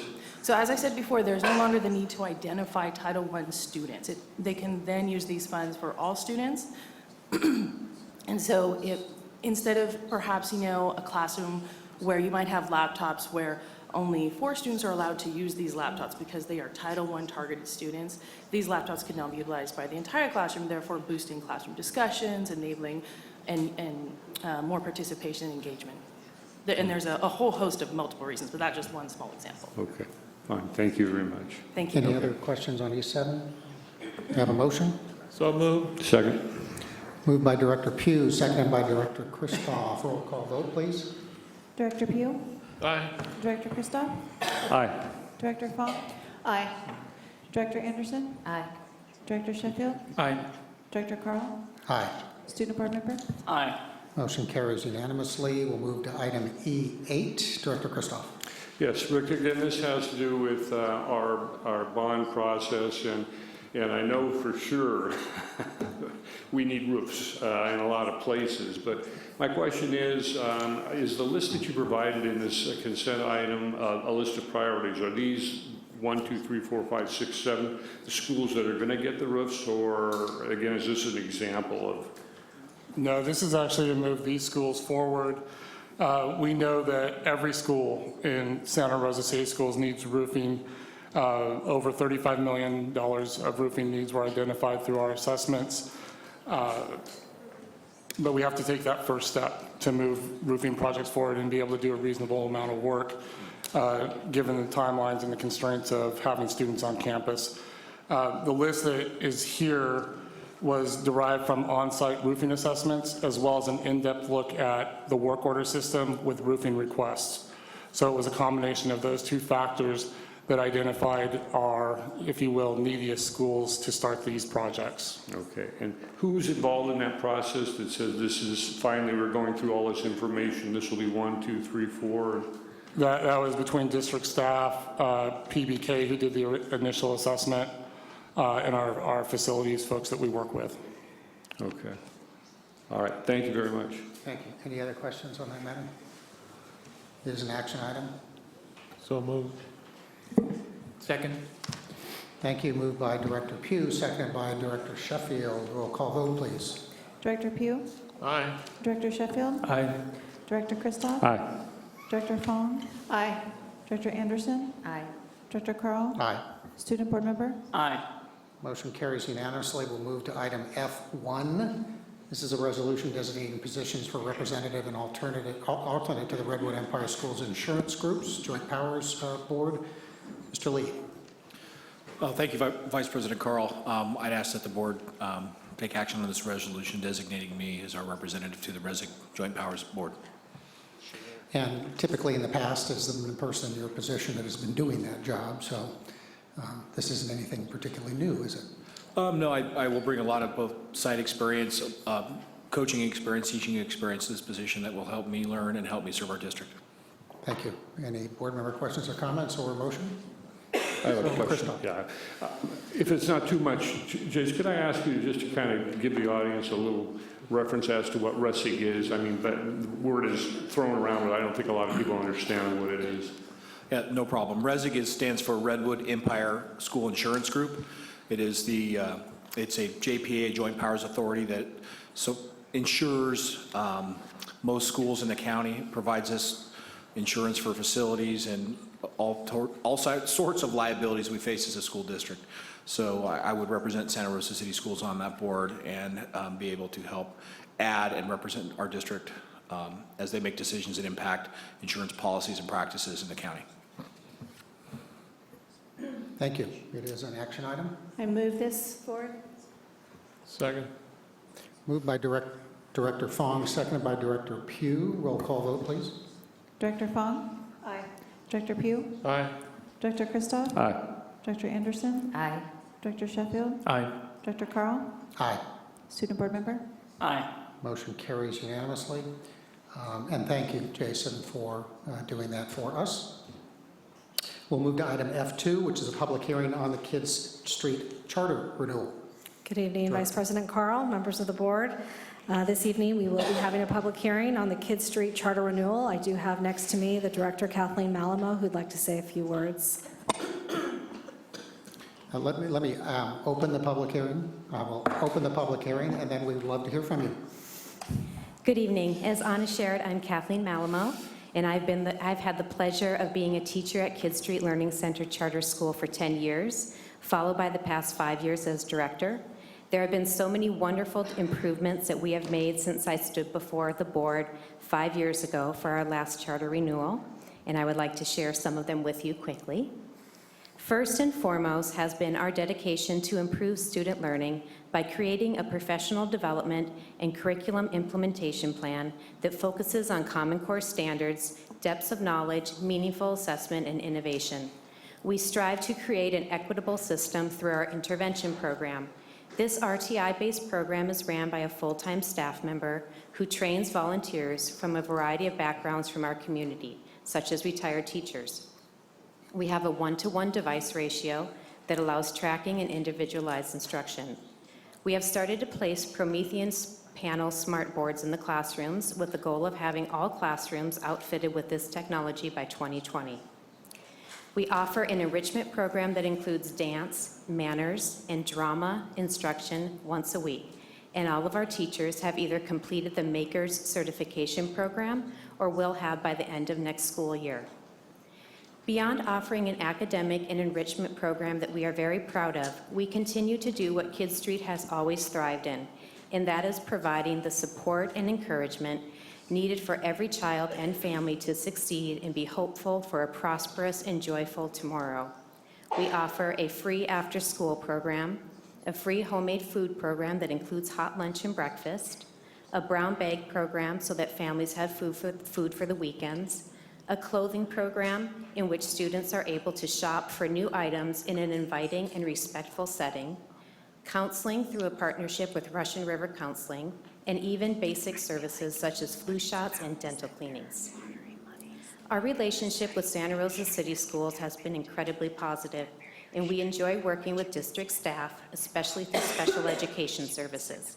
We respectfully ask for the district's continued support and authorization of our charter. I have some supporters here. We have faculty members and parents and students, and 2 of our board members are back here. Am I raising their hands from the Kids Street Board? And I know that a couple of the students and a parent are going to say some words during the public hearing. I do. It is a public hearing, and I have 3 cards for that. Thank you very much. The first one is Stavros, is that correct?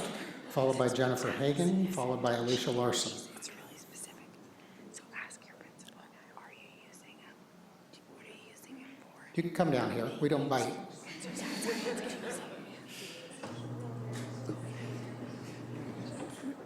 Thank you so much for coming out. And I have more than one person here, so if you would just introduce yourself when you speak, that would be wonderful. Hello, my name is Stavros Kostakis. I've been at Kids Street for the last 2 years. Kids Street is one of the lesser-known schools, and I'm lucky that my family found it. I love it here.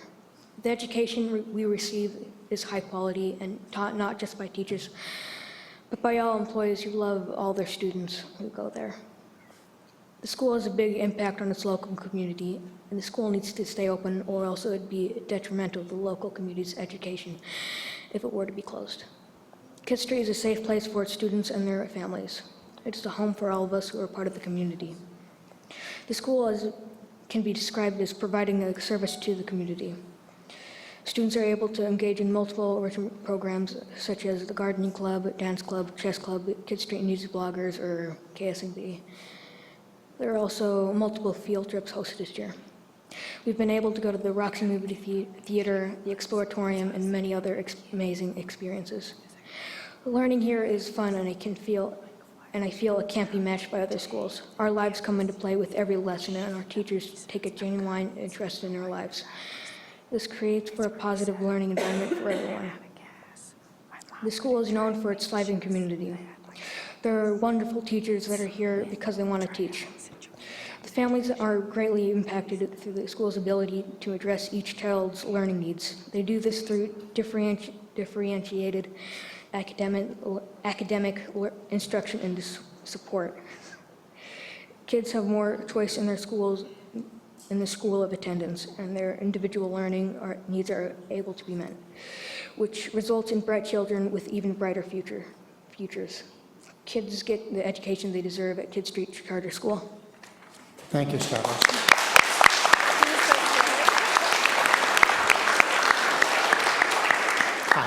Hi. Hello, my name is Alicia Larson. I am in 8th grade. I am a student at Kidd Street Charter. Kidd Street has been an inspiration to me. Before I arrived at Kidd Street, I was one of those kids who went through the motions of school and didn't really try. Then I came to this school, and they showed me differently. They showed me how to take pride in myself and want to do well. I went from D's and F's to A's and B's. When I started here, it only went to 6th grade. I remember thinking I was going to have to graduate. I was terrified to leave. This school has given me so much support: tutoring, counseling, friends, and family. Before Kidd Street, I've been to 5 different schools. Kidd Street has been the best out of all of them. I didn't feel like I was ready for middle school at all. So when I heard they have a middle school, I was so relieved. Before I started my 7th grade year, I had surgery on my leg. I couldn't put any weight on it for a few months. This was difficult. I was worried I would not be able to go to school. They worked with me and my mom and made sure that I wouldn't miss any school. They supported me through my recovery. The middle school program has pushed me more than I expected. They have shown me when I can do, when I could try. Kidd Street has provided me with real-life experience and have explained how to get jobs and get into college. Here I listen when normally I wouldn't pay attention. Here I trust the people who are helping me. Kidd Street treats you like family. There's no bullying or feeling like an outcast. We are all encouraged to do our best without feeling the sense of pressure. I'm in 8th grade now. I've been at Kidd Street for 4 years. All the staff had changed me for the better. Instead of telling me what I needed to be, they showed me how to achieve goals on my own. Kidd Street needs to stay open. It needs its middle school. I believe kids deserve the same opportunities I had for these past 4 years. They need a school they can call home. Thank you. Thank you.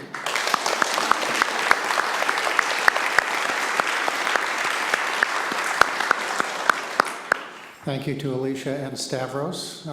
Appreciate you guys. I'm not sure at your age, at me at your age, I could have pulled off standing up in front of 100 people. So that tells me right there that you guys are being very successful at Kidd Street Charter.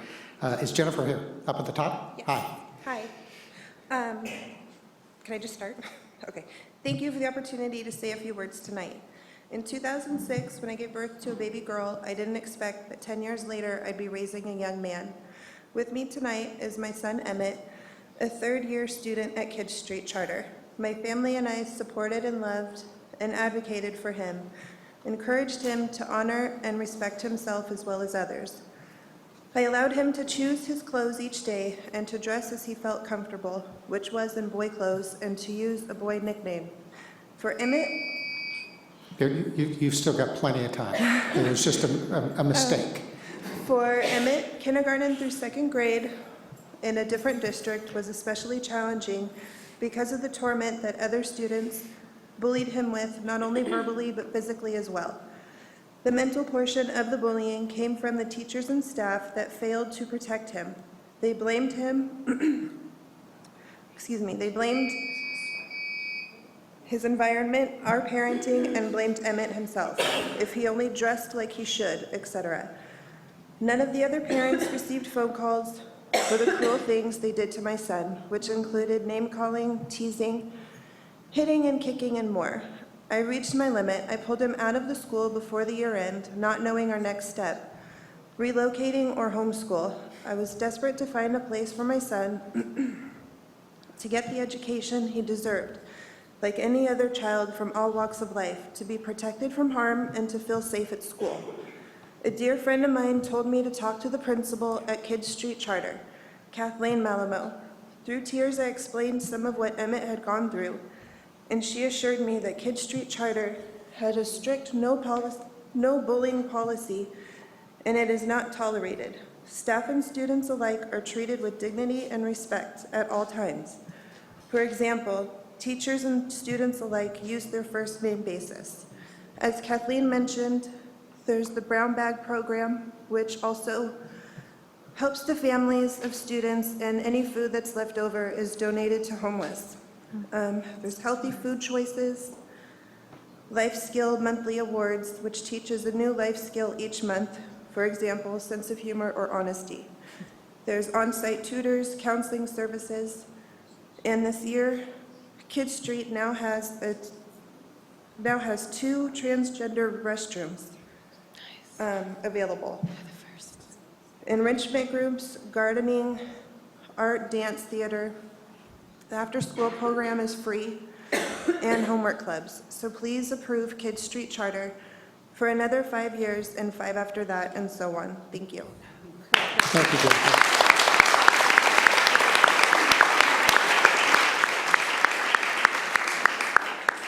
Thank you, Jennifer. And Emmett's smile, I think, says it all. Alicia Larson? She had to leave? Oh, no, that was you. I apologize. You guys just kind of jumped right ahead and said, heck, go, and I didn't make the connection. A little slow tonight. My apologies. That'll close the public hearing. We'll have this back. We'll have it back in March. In March, okay. And for the students, I heard a tenor of, please don't close it. There has been zero discussion that I've heard about closing. I've actually been to Kids Street Charter several times during the times that I've been on the board. You guys do amazing things. The students are well served there, and I can't imagine that even being an issue. So go to school tomorrow and know that you will continue in the next year as well. All right.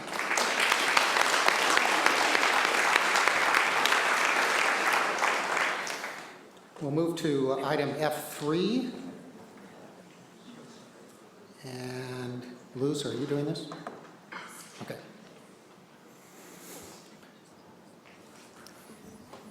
Good evening, Vice President Carl and members of the board. This evening we're going to have an opportunity to talk about budget, and we'll happily take questions. And we may not be able to answer all of the questions today, but we're making note of every single one of them and posting our questions and answers on our district's website. And this is true of all of the forums. So I want to start off by just sharing a little bit about the agenda. We're going to go over our challenges, as well as our possible solutions. And I do want to stress this point. The list of possible solutions is, at this point, our best thinking. You'll notice on the list, it's not marked possible solutions, or it's not marked draft, excuse me. It's not marked draft even because we're just not that far along in the process of coming up with potential solutions. And so I do want to be very, very clear about that. This is a work in progress. We want folks, we want the reaction of folks, we want questions, and we want ideas. And in each and every one of the forums, we do take time to ask for a reaction, to ask for questions, and to ask for other ideas that folks have. As we go over the possible solutions, we did divide them up into portions, just thinking in terms of short-term, long-term, and intermediate term. The way we ended up defining those, just to give you a sense, is short-term is the upcoming fiscal year and this fiscal year, so 1 or 2 years. The intermediate is 3 to 5, and the long-term is 5 to 10. And so please be mindful of that as we go over some of what those possible solutions might be. At the budget forums, we do present a set of norms, and that's because the conversations we're having are really hard conversations to have.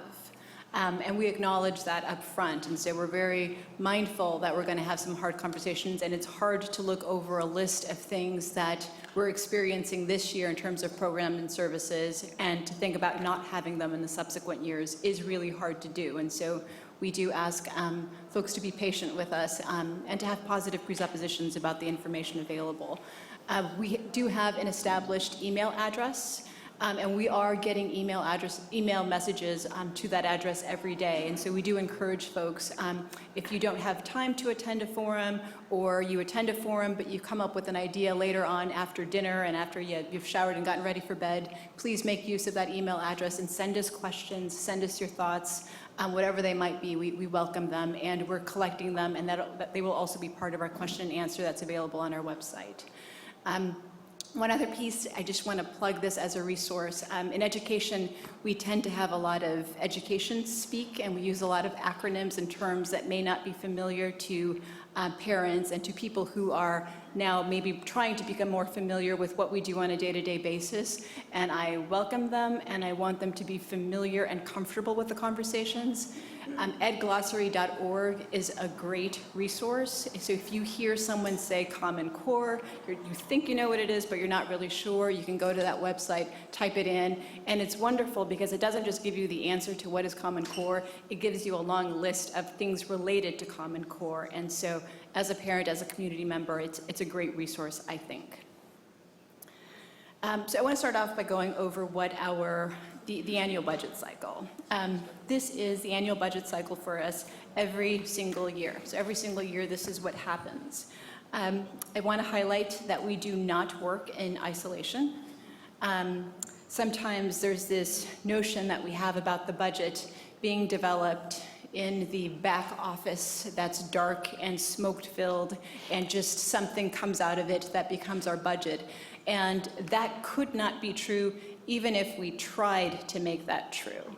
There's a lot of public scrutiny that gets applied, rightfully so, to budgets of public entities. So this cycle that you have in front of you is that cycle. And so we start off with the budget adoption. 45 days then after the budget enacts, after the state enacts a budget, we then have to revise our budget. We have our first interim and second interim. Those are standard for school districts. If you happen to self-qualify or get qualified by the County Office of Education as a qualified school district as opposed to positive or even negative, you'll be required to submit what's called a third interim report. So all school districts will do a first and a second. Some school districts will do a third. In our current condition, we self-certified ourselves as qualified at first interim, and so we will be preparing a third interim report this year. We, of course, end up with our unaudited actuals and then our audited actuals. And I do like to point out to people, the most favorite part of this annual budget cycle for me is that last part, the audited actuals. They are my favorite part because they're really the part that gets the most scrutiny. So every single fiscal year, we have to hire an auditor that is an independent third party, somebody completely external to the organization, to come in and look through all of our financials and essentially develop an opinion that says either, yes, what we say about our financials is correct, or no, what we present about our financials is not correct. And so those opinions are very, very valuable for organizations. And so, of course, we had a strong opinion from our auditor in the last year. So it is, again, my favorite part of it because it's an independent third party that comes in to issue that. In addition to having an auditor review your financials every year, the financial reports we prepare go off to the County Office of Education as well as to the state. And so, again, even if we were in that dark, smoke-filled room in the back corner developing the budget, that's as far as you would get in developing that budget because it does go through quite a bit of public scrutiny in the end. Regarding certification status, I do want to highlight this a little bit here. So at every interim reporting period, we are obligated to certify ourselves. And The one that school districts strive for, the one we want to achieve, is of course a positive certification, which essentially says that we as a school district know that we're going to be able to meet our financial obligations this year plus the next 2 years. Right, so that's not a short time frame. This year plus next 2 years, we're saying we're going to be able to meet our financial obligations. When you're qualified, you're adding a question mark to that statement, and you're essentially admitting to the county and the state that you may not be able to meet those financial obligations this year or the next 2. A negative, the way I visualize it, is you're throwing your hands up in the air. You're throwing your hands up in the air and saying, I'm not going to be able to meet my financial obligations this year or next year. So it's a shorter time frame that you're working with under the negative, right? And we're halfway through this current fiscal year. So a school district that certifies itself negative is essentially saying, over the next 18 months, I may not be able to meet my financial obligations. The financial obligation, as you can imagine, that's most critical for school districts to meet is payroll. Right? And so we have examples of school districts who have gone from positive at one interim reporting period to negative in the next. And it's hard to believe that school districts can get themselves in that sort of trouble. Building the budget. When we build the budget, we are working with many, many, many assumptions. We make assumptions about the revenue that we're going to receive. We make assumptions about the expenditures we're going to have. The best way I can describe it is, we are in a position in school districts where we do not know how much revenue we're going to receive. We think we know about how much revenue we're going to receive. We do not know how much money we're going to spend. We think we know about how much money we're going to spend. Because our budget is based on assumptions, it's critical that we update those assumptions on a regular basis. And when I say regular, I mean regular as in daily. As new information is coming to light, as new information comes in from the state, as new information is received, we are updating our budgets. The major presentations for those come at first interim, second interim, third interim, but on a regular basis, we are updating those assumptions at the district level. And I want to stress a couple of things here. So there are some knowns. For example, the increases to STRS and PERS were knowns as of about 2 years ago. About FY14, we knew what the schedule of increases were going to be. And I'm going to up that. For a couple of years before that, we knew that they were talking about increasing them. So ample opportunity to know that those expenditures were going to find their way into our budget. Other pieces where we think we know things. So for example, ADA and the revenue that comes in from the state.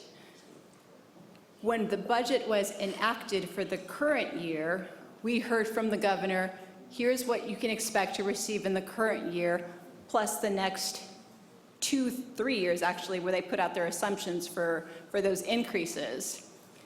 That, when he released the proposed budget, was reduced significantly.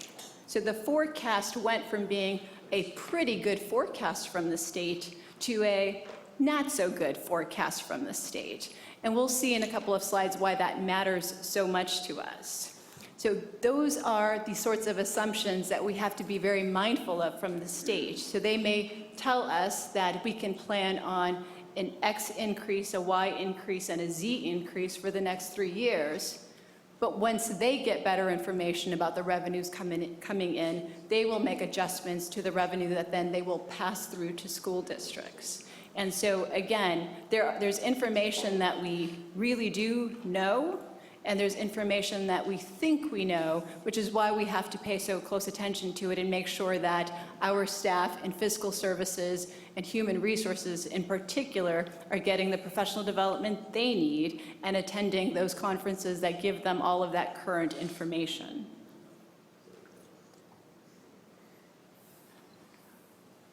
The local control funding formula is relatively new, and it's based on 4 grade spans that we have to pay attention to. So in the past, we would think about how much do I get per ADA? That's not a real question anymore. It's how much money do I get per ADA for particular grade spans, for particular grades. And so it's a different way of thinking about that money that's coming to school districts. It, in some ways, has simplified our funding model, but in other ways, it's made it a little bit more complex. One of the complexities that I enjoy about this funding model is that we do receive now more money for kids who have more need. So if you are a foster youth, we get additional dollars for you. If you are eligible for free or reduced priced lunch meals, we get extra dollars for you. And we also get extra dollars generated for English language learners. And so for those kids who have more need, we receive more dollars to better serve them and meet their needs. Another piece that's really critical as we build our budget, in particular with the assumptions, is our average daily attendance and our enrollment. If these are off, then we will see that quickly reflected in our revenue. And I do want to highlight, our income is based on average daily attendance. So not enrollment, but actual attendance. And that difference between enrollment and attendance does result in a loss of revenue for school districts. And it's not like this around in all of the country. In some parts of the country, we do receive dollars based on enrollment. And so we work really hard to get those enrollment numbers up and high.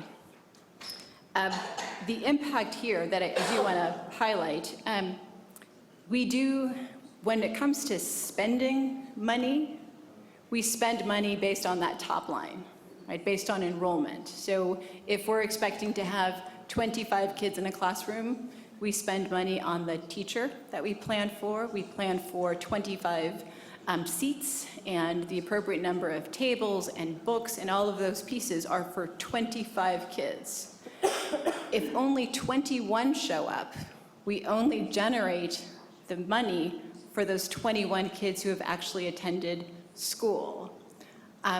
So that is a critical piece to the way we operate, in that we're not receiving money for every single child. We only receive money for the kids who actually come to school. It's the tush and the cush is what we call it. Here we have our general fund revenues. I noted earlier about our reliance on the state. So you can see LCF sources make up 81% of our revenue pie, and the other state piece is about 11%. Right? So the takeaway point here is that we are highly reliant on the state and its economy. So when the state has a good year, we have a good year. When the state has a bad year, we have a bad year.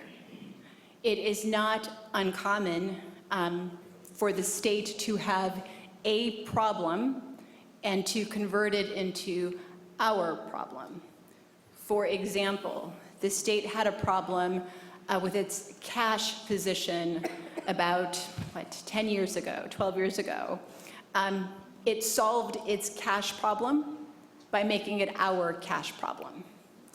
The school districts receive monthly apportionments from the state. It's the equivalent of our paycheck from the state. So the state says it's going to give us X millions of dollars, and they divide that across payments across every month for the fiscal year. They then let us know late one year that they were going to hold on to our June paycheck into July. A few months later, that turned into, we're going to hold on to your December paycheck until January, and then our January paycheck into March. And so we went through several years of deferrals where the state held on to our paycheck as a school district. They finally got to a place this past year where they covered all of the deferrals. So the deferrals went away for this year. And so we were pleased with that. We're pleased to get our paychecks on a timely basis. With the governor's proposed budget, they have reintroduced a deferral for June into July. It's not a large amount, and it's not a very long period of time we'll be waiting for it. But 12 years ago, it didn't seem like a lot or a long time.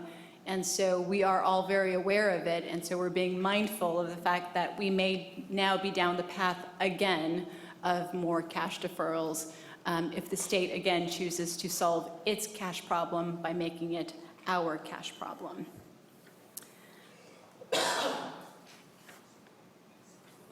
Here are our general fund expenditures. It's probably not surprising for most people to see the pie divided up this way. It takes people to educate people, and so that is where most of our general fund is spent. I do want to note that if we added to this pie our transportation and some of our special education costs for NPS, it actually goes up to about 83% spent in that direction. And so it is a large amount of our pie that's tied up into people, because again, it takes people to educate kids. It's not surprising that this is what our pie looks like. We talked a little bit about PERS and STIRS and those increases that we knew were going to be coming up. That means that portion of the pie that's for personnel just starts to go up every year. It's just a fact. That's just the way it's going to go when more and more of the funding, more and more of the new funding we receive has to go toward an expense. That's what will happen to the pie. I think another piece I want to highlight here is when we think about best budgeting practices, one of those that is absolutely critical for school districts is position control. And you can see why, when you look at our spending this way, we have to know what positions are in our budget, how they're being funded, when they're vacant, and when they're filled. And we need to know that because there's such a large component of our budget that is, again, spent on people. So that's one of those areas where we always want to make sure that we're mindful of it, and we've got strong procedures and practices in place to ensure that we're paying close attention to it and updating it every reporting period. For our programs, we do like to see that there is enough revenue to cover the expense. So the concept of being self-sustaining. We have some programs that we know are not self-sustaining. Special education is one of them. You can see from the pie chart behind you, or in front of you, that we receive some monies from the state, some monies from the federal government, and then we still have a gap we have to fill. Some school districts will call it encroachment. Some school districts call it contribution. I don't have a preference because it amounts to the same thing. At the end of the day, it means we're looking to take unrestricted dollars and transfer them into a restricted program to make sure that we cover the costs. And to be clear, these are our kids. We're supposed to cover their costs. We're supposed to serve them, and we're supposed to serve them well and meet their needs. This is one of those ways that we do that. The other piece I will note here is there are some programs that we try to make tighter and make more efficient, and we look to eliminate and reduce. This is one of the types of programs where we're looking to contain costs. We're looking to manage the increases as opposed to eliminate services. Special education, I always like to note, is different from other categorical or restricted programs. Other categorical or restricted programs have strings attached to the dollars, right? You get certain dollars and you have to spend them a certain way. Special education doesn't have strings attached. It has ropes attached. They're very specific about how we get to spend those dollars. And we don't take risks with those dollars. We want to make sure that we're serving the kids we're supposed to be serving. As we were thinking about possible solutions to our challenges, we thought about both revenues and expenditures, so we didn't limit ourselves to just one or the other. We also thought about the difference between whether a possible solution would be a one-time solution or an ongoing solution. Another piece that was very important for us, in part because of the county's oversight responsibility over us, is the feasibility of a possible solution. As an example, we can tell you that we're going to try really hard to put some procedures and policies and programs in place to increase average daily attendance so that we get more kids to school every day and therefore increase our revenue. That can be something that we try to do, but we cannot count on the money for that until we actually accomplish it and have something in place that we can point to as evidence of this is how we think we're going to increase revenue. We're not there yet with certain pieces, and so feasibility was a question for us that we took very seriously. The most critical of all the criteria we considered was the concept of being away from the classroom. And being away from the classroom, I always find it so challenging because there's this part of me that sort of believes like, well, of course we want to be away from the classroom, and I have a very clear idea of what that could mean. But then you actually start to think about the solutions, and it becomes a little harder to figure it out. And I'll use the position I'm filling as an example, just because I don't want to use anyone else as an example. As the chief financial officer, the chief business official of a school district, I would submit to you that position is pretty far away from the classroom, right? Rarely in a classroom unless they're inviting me to go and read a book to the kids. This can be the sort of position where most people don't know your name, don't really know what you do, right? Pretty far away from the classroom. But I would also submit this position is critical to the health of an organization. If given the option, how many of us would want to see this position on a list for the board to consider to eliminate completely from a school district budget? And I know some of us might be thinking, well, I really would, and maybe, but I would submit to you that the health of an organization does rely on a capable, competent CBO, CFO to be in this position to do the work that needs to be done to ensure the long-term fiscal solvency of an organization. So again, I get it. I'm far away from the classroom, but how easy is it to really apply that criterion to a list of possible solutions? I also want to give thanks to the Fiscal Stabilization Committee. Based on the work they did, that really helped us sort of organize our thoughts and think about what are some of the ways to think about possible solutions. And so much of what they came up with in terms of revenue enhancement and looking at staffing levels was sort of that core work that then that we used in order to come up with the list of possible solutions. Excuse me. So short-term solutions, 1 to 2 years. As you know, there are definitely some solutions that were already made their way into the current year budget as a first interim. And then there's going to be some budget year solutions, which are the primary pieces that are up for discussion. I'll note some of the possible solutions are there because we've made progress in some of the major areas that we're working on. So for example, professional development. There was a budget in place for things like Common Core state standards because they were new, and when something is that new and that big, we need help understanding what it is, how it is we're supposed to implement it. And so we had budgets for professional development that are being phased out over time. Other pieces are really, truly adjustments to current programs and services that we're offering today. because we need to make adjustments to programs and services for long-term fiscal solvency. So I do want to be clear about that. Some of these pieces are pieces we can reduce because we were going to reduce them because we can, because we've got that mastery of our teachers in things like Common Core.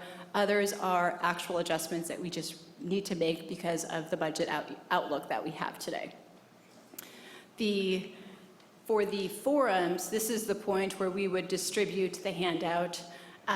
I do tend to hold on to the handout of the list of possible solutions just because I find if I give it out early, nobody listens to my presentation anymore. And so I hold it until we get to this part, and we do let folks then review it and have a reaction to it and just give them a little time to read it. It's already included in your board packet. It's already on our website, so I think lots of people have had a chance to look at it already. Other possible solutions that we're looking at, in the intermediate term, I'll just highlight a couple of them. So one is that increase in average daily attendance. And so our school district is already doing a few pieces in that area with Saturday school, for example. By recovering ADA, that would increase our total ADA, which then would increase the amount of funding that we're going to be receiving as a school district.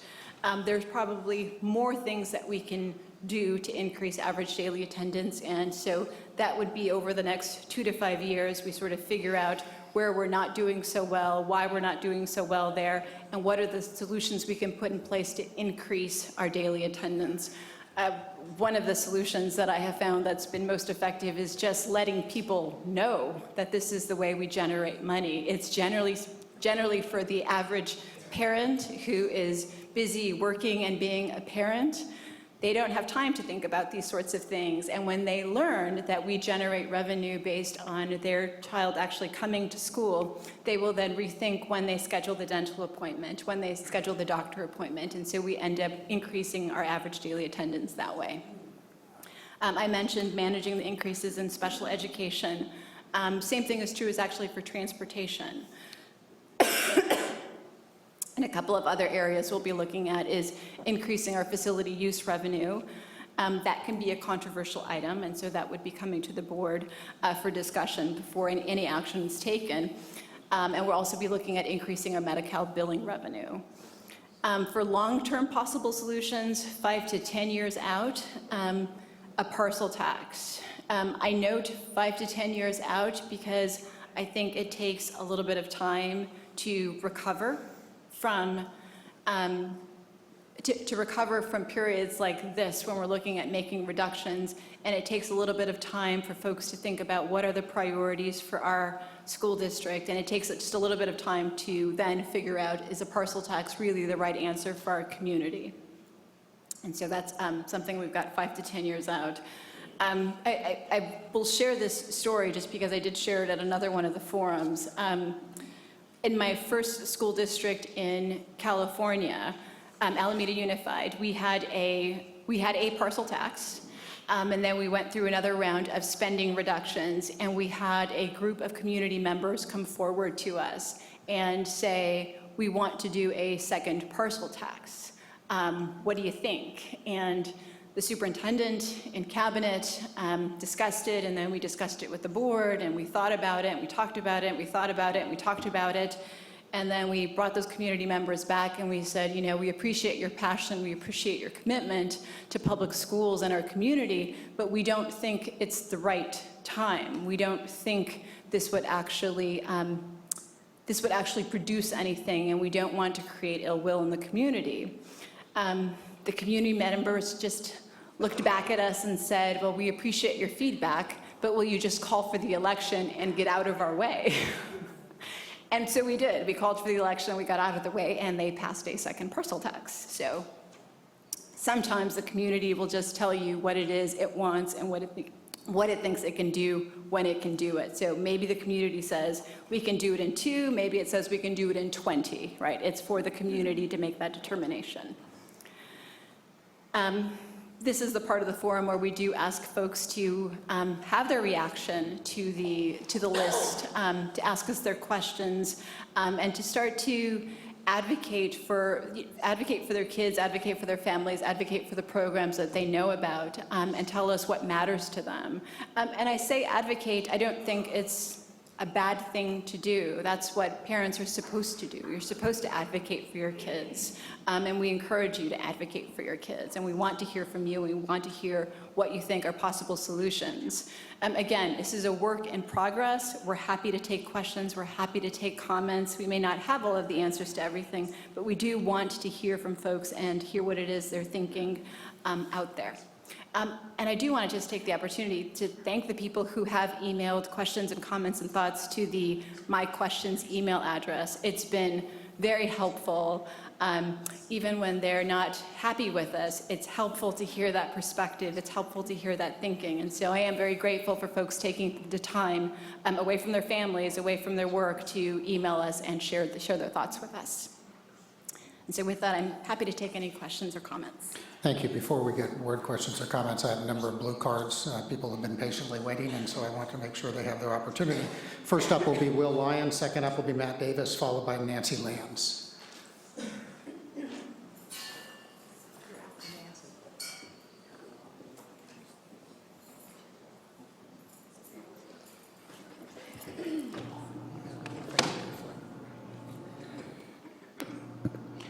Good evening, friends. A lot of stuff going on there. I'm Will Lyon. I teach English at Santa Rosa High School, vice president of the Teachers Union. I want to respond to what we believe is a crisis and respond to a couple things that were said in the paper and respond to a couple of things that were written in email that was sent out to every parent and guardian in our district. For the teachers, this is a crisis. And so, President Close, I respect you. I don't want to put words in your mouth, but I think what you meant is it's not a crisis because we're not going to go bankrupt. It's not a crisis. We're not going to get taken over by the state. But when the teachers heard that, it is a crisis for us. Before we knew about the egregious accounting errors, we put in what we felt was a reasonable offer for a raise. And after the accounting error, the counteroffer, last best final counteroffer, is a 5.75% lower than the one we put in. And this is in the middle of what we believe are serious attract and retain issues. It's actually hard for us to understand why the board and the district are having trouble admitting that we're having attracting and retaining issues. We have 127 new members out of 950 that are new this year. That's a lot of turnover. The newspaper article that Ms. Close put out suggested that the real reason we're having this budget crisis is because of pensions. But the pensions are a very small part of this. First of all, it should not be a surprise. It came out in 2014. Those pension increases are $1.6 million. $800,000 from us, $800,000 from CSEA. In December 14 of 2016, this board approved an interim budget report that's $17.8 million over the previous year and $15 million over what it said the revenues were going to be. That's a way bigger problem than the pension that we should have known about and accounted for. So it doesn't feel good as teachers to make it sound like, and again, I'm not putting words in her mouth, but when we read it, it felt like it's our fault because we're being greedy teachers trying to get retirement. There's also this $4.5 million accounting error, which we learned about right after we put in our offer. And that accounting error, as I understand it, was in those, but it was also in the budgets that came out. So it's a compounded error of the unaudited actuals and the next 3 years. All right, I got halfway through my list. There's still $15.8 million in the book fund as of December 14. You know, that's a head scratcher for us. Wrap it up, please, Will. Well, here's the good part. SRTA is committed to being professional and collaborative and caring, and we want to work with you to do it. Unlike what Diane's email said, we did not collaborate on this. We did not collaborate on those 10 suggestions. We're still glad they're there. We still absolutely want to be in the conversation, but All right, yeah, I'll be done. That's kind of offensive that they're saying that we collaborated and we didn't. So that doesn't mean we want to be nasty. That doesn't mean we're trying to get rough about it. But we definitely want to be heard, as you're telling me to stop talking. And we definitely want to be part of the conversation. Will, I'm not telling you not to talk, and you actually are the first person to come up. But we've got to stay within a 3-minute for I understand. Respect for. Thank you for your time. I appreciate it. Thank you.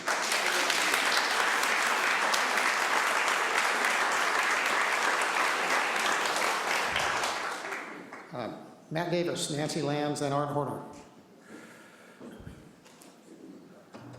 Good evening, I'm Matthew Davis. I'm here as a parent of 3 Santa Rosa High School students, a homeowner within the Santa Rosa City School District, and I'm also a 20-year teacher at Santa Rosa High School.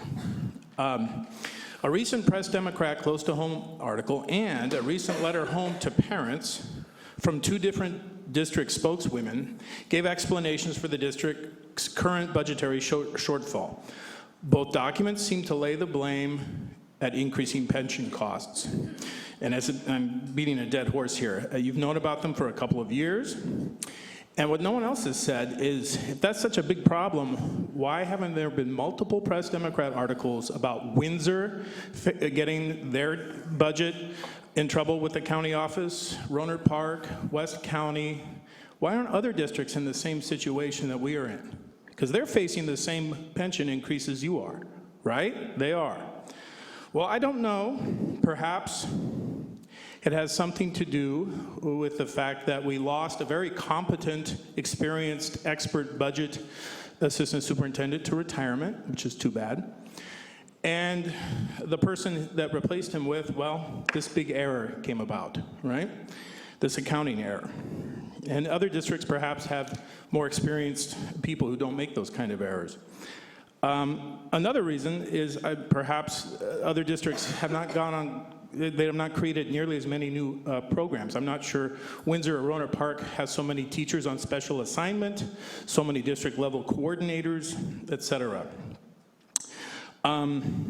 This district has a serious attract and retain issue with personnel. This budget problem is, you know, and I'm enthusiastic. It sounds like you have a very competent consultant pitching in now in that position, and that gives me confidence. But your budget crisis is in part due to your inability to attract and retain highly qualified and competent people in certain positions, in the finance position.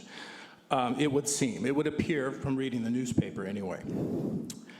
As we know, Santa Rosa City Schools has high salaries, but if you factor in health benefits, we are the 5th lowest district in the county in total compensation.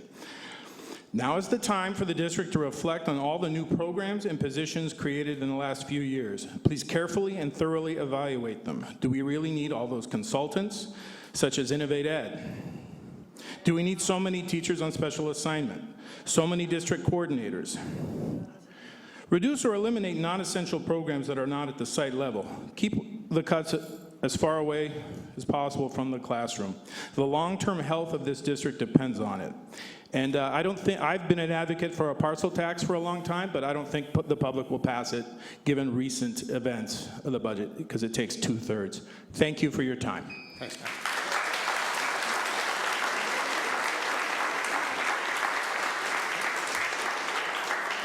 Nancy Lambs, followed by Art Horner, followed by Dakota McGranahan. Hi, my name is Nancy Lambs. Sorry, I need bifocals, but I don't have any. So I'd like to thank you for your time serving. You've all got a very difficult job right now. A number of you are new and didn't have anything to do with the situation we find ourselves in, but I would like to thank you for your efforts here on behalf of our children. This is a multitasked conversation that I'm going to have. First, I'm very concerned about the Shenate Road development. I don't know where on earth they're going to put 800 houses, and I don't know where they're going to put the children that are going to live in those homes. Hidden Valley is already impacted, as is Proctor Terrace. Where on earth are they going to put those children? And the developer is going to make millions. Let's make sure he pays for any schools we need. Second off, I want to apologize to Mr. Kristoff. I misidentified him at a Pioneer High fundraiser we both attended a couple of weeks ago, so I apologize for that, but it happens after a couple glasses of wine. And next, the budget.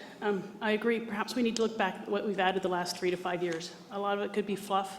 You know, we were pretty bare bones before that, and perhaps what's been added in the last 3 to 5 years, maybe it's not all necessary. That being said, I agree with Director Pugh. It would be helpful to, on a regular basis, have a report of what comes to each site in terms of state, federal, and local funding. We don't have any idea. Nobody knows what's coming in on a site-by-site basis, much less the whole district on a regular basis. It's hard to make comments on what your budget should be when the public's running blind. And next, on advocating for kids and not TOSAs, please tread carefully here. Some TOSAs may be expendable. At Hidden Valley, our TOSA is the only person that's educated in supporting our language learners and our struggling readers. We don't get any Title I funds at Hidden Valley Elementary. We have English learners. We have 4 that started this year alone that I know of: Korean, Chinese, Japanese, and Russian. These children spoke no English on the first day of school, and our one TOSA is our only chance to get these kids up to date. And they're sitting there with a 3rd grade boy going over cat because he doesn't know, and he's expected to learn and read. And these students are expected to be reading proficiently by 3rd grade. Studies show if they're not reading proficiently by 3rd grade, their academic success is not bright. So these students really need the one TOSA we have at Hidden Valley. And then in terms of eliminating ideas and brainstorming, what the heck is a student engagement activity worker? That's a pretty fluff position. I've read the job description. It's pretty fluff. You should read it. Most of the duties are held already by other people. Arts and crafts at after-school programs. Isn't that kind of the daycare people's job? Why is the district paying for that position as well? They're really pretty fluff. And the Hope Academy, I'm sorry, I know it's the pet project of some people in this district, and it's a great idea, but we can't afford to be subsidizing a principal, a teacher, a teacher's aide, and an office manager, and a lunch person for 15 students. And do these kids even go, do they even live in our district? Do they even live in our district? And I realize they will be our obligations when they come to junior high, but perhaps Rosalind or Wright can educate their own students instead of on the backs of our own students. We need to take care of our own. We can't cut. Those cuts alone, TOSA and Hope, would save over $300,000 a year. You have tough decisions to make, and I ask that you do the best to eliminate duplication and waste. Thank you.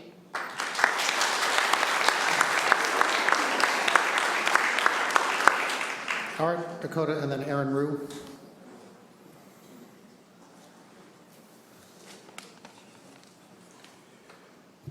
Good evening. Art Horner, Santa Rosa High School. I don't buy it. I don't buy the crisis.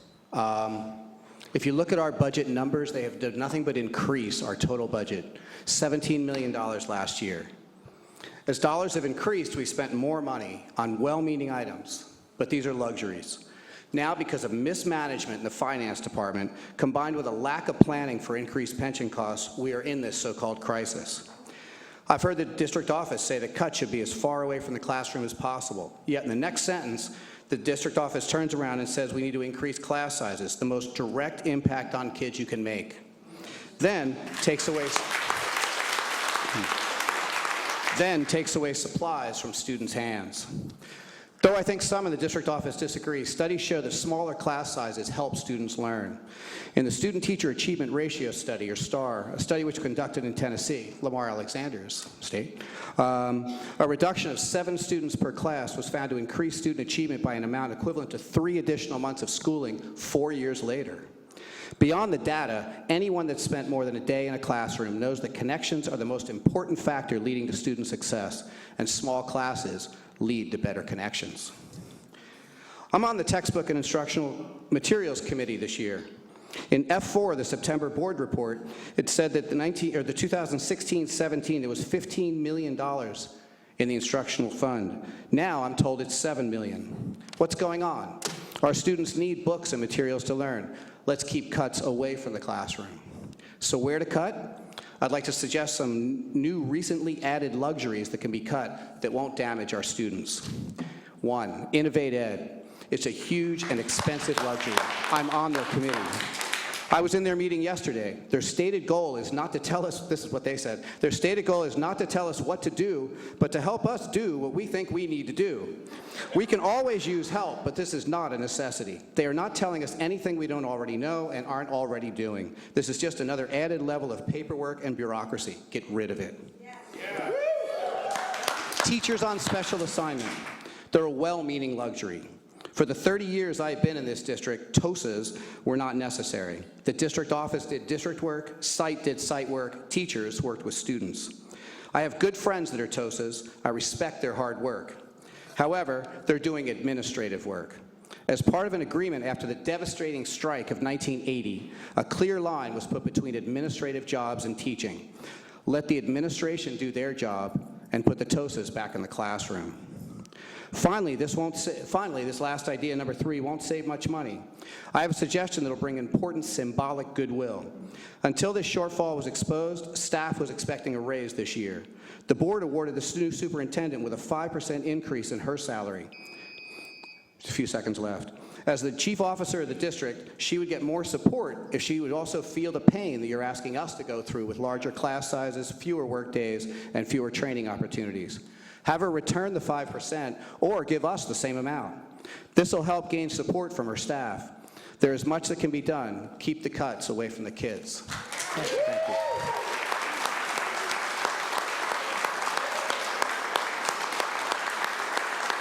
Next is Dakota, followed by Aaron, followed by Chris Birch-Rydell.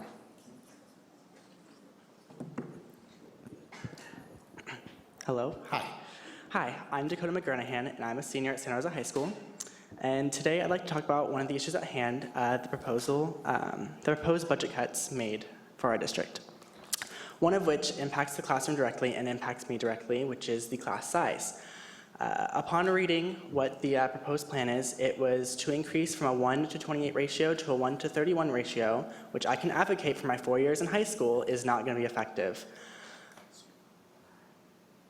Okay, so if you were to increase the class size, which are some already at max capacity, it would take away not only valuable, precious time the teacher has one-on-one with that student, one of which I remember said that was only 4 minutes, but also adds to the teacher's workload, which the teachers are already well overworked at our school and already work so hard to make sure we have a great education, and to add to their workload and their stress is not beneficial at all.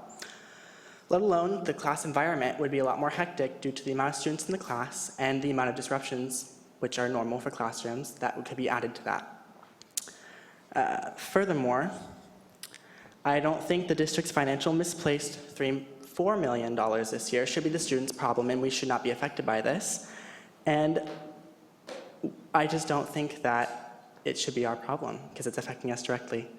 As you make your decision, please keep in mind the thoughts and the hearts and the minds of the students, because we're also behind each and every decision made today and in the future. And know that if there's any unjust or any inequality for our teachers, our students, that we will fight back. Thank you and have a great day.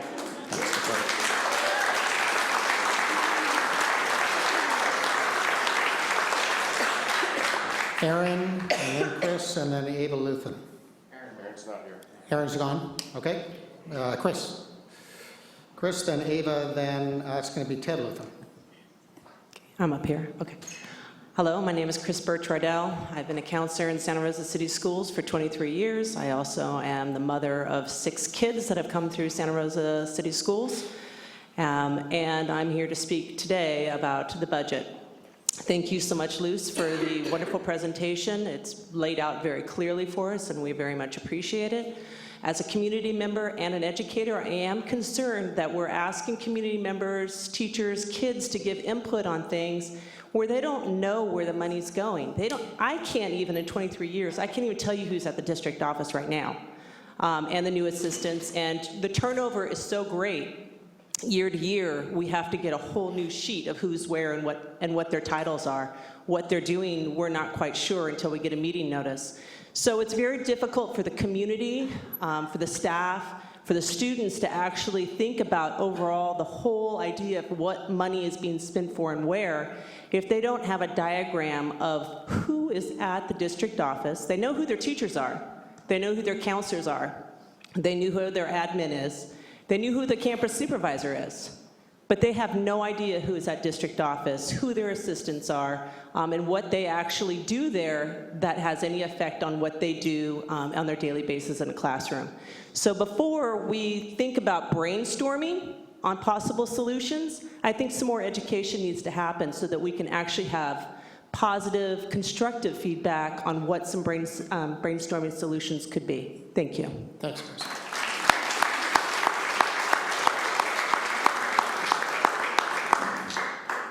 Ava, then Ted, then Caroline. Hello. Hello. My And name this is, when I told you that we had some really bright TLT students, those of you who were here at the beginning of the meeting who asked very insightful questions, listen now. So as some of you know, I met on Monday. I'm Ava Luthen. I'm a junior at Santa Rosa High School, and I made some points on Monday that I'd like to reiterate and build upon right now. So I wanted to state some facts about why we are here today. We are all passionate about education, and you as elected officials, I think with that said, your guys' goal in every decision you make should be for the students and for the greatest amount of students as you possibly can. So with that being said, I'd like to address some of the issues that I said on Monday that I'm saying again that need to be improved upon at Santa Rosa High School. I'd like to talk about the textbooks again at the beginning of the year. I went for a month in my history class without textbooks. Today, right now, in the rain, there are trash cans in the hallways that we have to walk around because the roof is leaking. The ceiling, let's talk about that a little more. In my AP physics class, we had to move classrooms one day because the ceiling is threatening to fall down. No student should have to work in these conditions. And I understand, you're thinking we get money from the district and she needs to know that we distribute it. I understand that. But clearly there are some issues within the district about where this money is going to and how it's being spent. So I am an AP student. I'm an accelerating student. I am, as well as many of my classmates that I'm here speaking for, we are the future of America. We are the future of this government. We are the future of this city. And we deserve this bare minimum. We deserve textbooks. We deserve clean classrooms. We deserve to be able to walk from classes without having to put rain boots on because of the flooding. And this recent budget crisis, I'm going to call it a crisis because that's what it is, that's just another thing adding on to this. Now you're telling me that we're now, with all these issues, we're $10 million less, and this is within the district. And earlier we were talking about item E8, I think, with the roofing, and I was looking at the list of schools that are getting new roofs, and Santa Rosa High School is not one of them. It's not in there, which makes me question how involved you are in our community. So that's why I'd like to be here as your connection to our school, to your district, that clearly things need to be changed, because I'm the future of America, and I don't have textbooks, and I don't have clean classrooms, and I don't have custodians. My bathrooms are filthy, and I'm confused about those facts, and now we're $10 million less. So some misunderstanding, some accounting errors need to be addressed, and I would like to be here when you guys have answers. Thank you.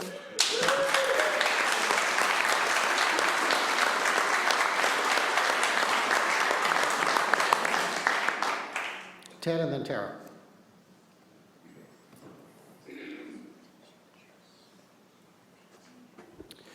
Hello, I'm Ted Luthen. Thank you for your time and for allowing me to speak. I have a daughter in high school and a graduate of Santa Rosa High School. I think the board has some problems with the management of the district. I think that's obvious, and part of that is turnover.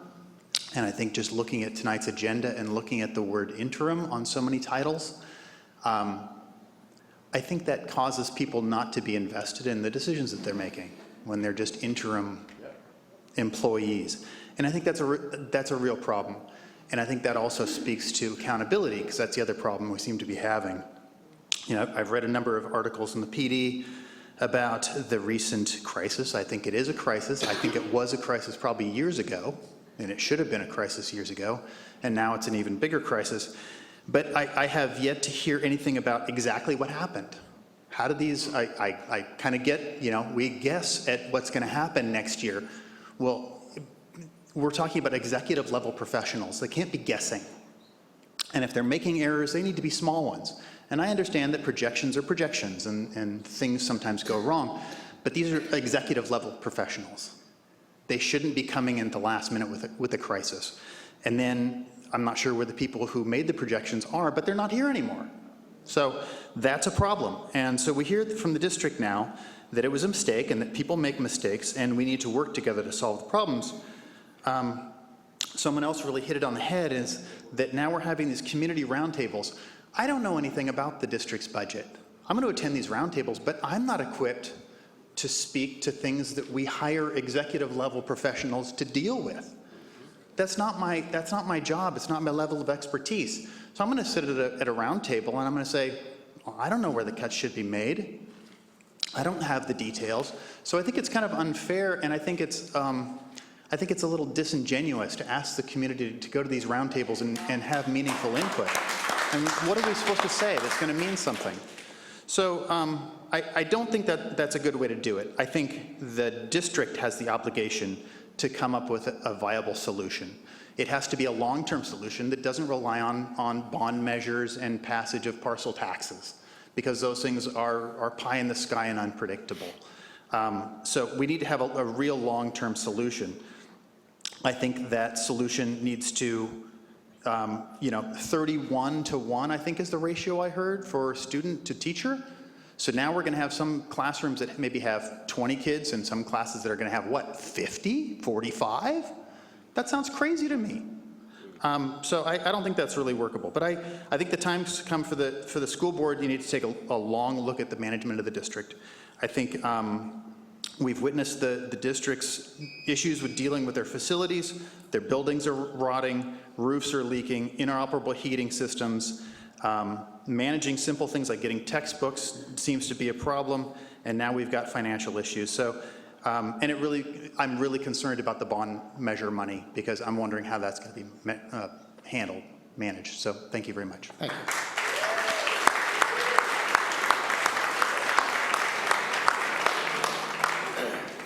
Tara.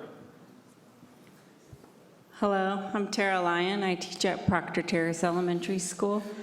I've been working in Santa Rosa City Schools for 9 years now, and I have seen a significant shift in the way things go in this district in the 9 years that I've been here, for the better.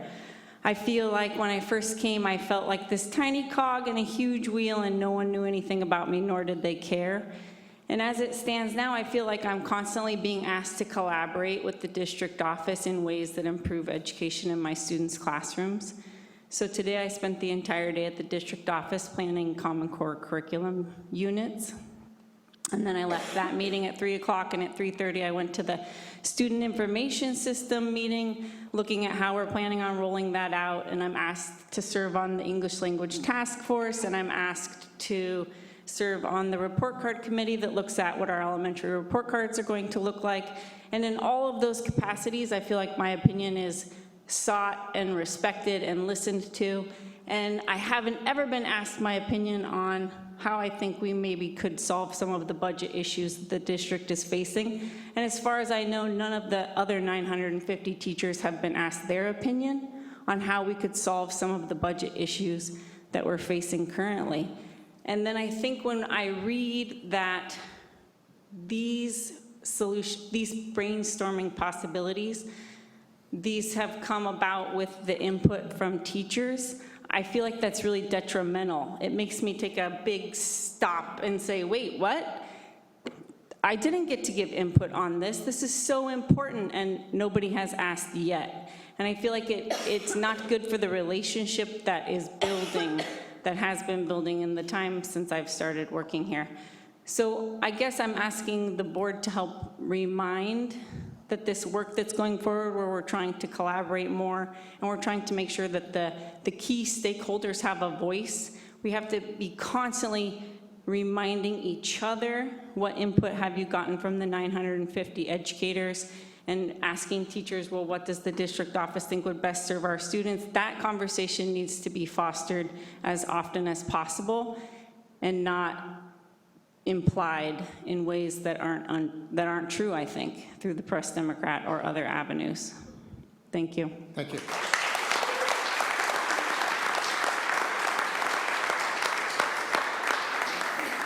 Okay, bring it back to board. If anybody have any questions or comments, this obviously is not an action item. What Luce has laid out for us is the meetings that are going to be taking place over the course of the next couple of weeks, and we will have items brought to us at a later point, but to the extent that you've got some comments, directions, questions, I'm ready to hear. Director Christoph. Yes, first of all, I want to thank all the speakers who came before us tonight to express their opinion. And indeed, budgets are about priorities.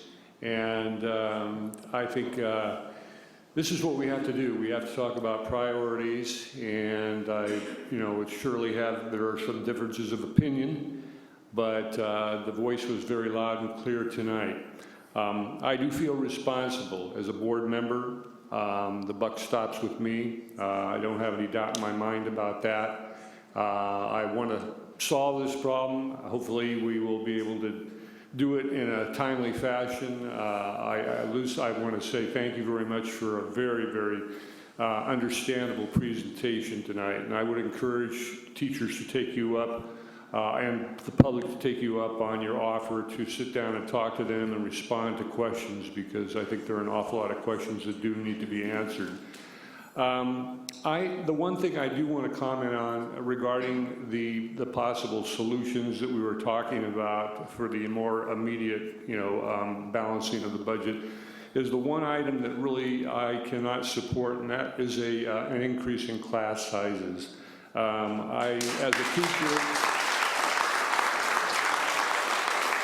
As a teacher for many years, I know what a difference it makes to have three more students or 5 more students in a class. Multiply that by 5, 15 to 20 more students a day. It does make a huge difference in what goes on. And it can really change the classroom environment. So in looking for our possible ways to balance and cut what we can out of the budget, the important thing for me is to stay away from, as far as we can, increasing class sizes. Thank you. Thank you. Director Fong. I need to clarify again because I'm new here. Who can tell me, district folks, Fiscal Stabilization Committee, who is on that?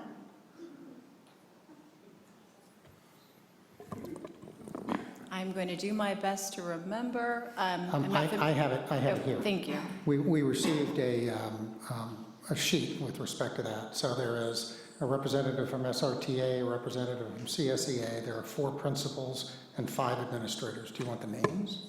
And 5 what administrators? 5 administrators. I remember saying this. 5 district administrators. How often do they meet? How often have they met? I believe they met 3 times in preparation for the first interim report. So this is to get us started on possible cuts? What the Fiscal Stabilization Committee did for us was come up with that list of broad categories for us to then work from in terms of developing possible solutions. And so there is one of the attachments to the board package. It's the 3rd one that's on the list.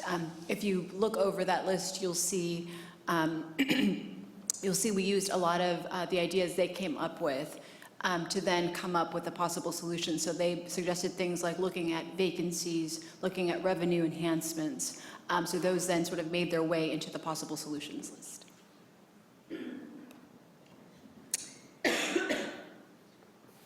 And they will continue to meet?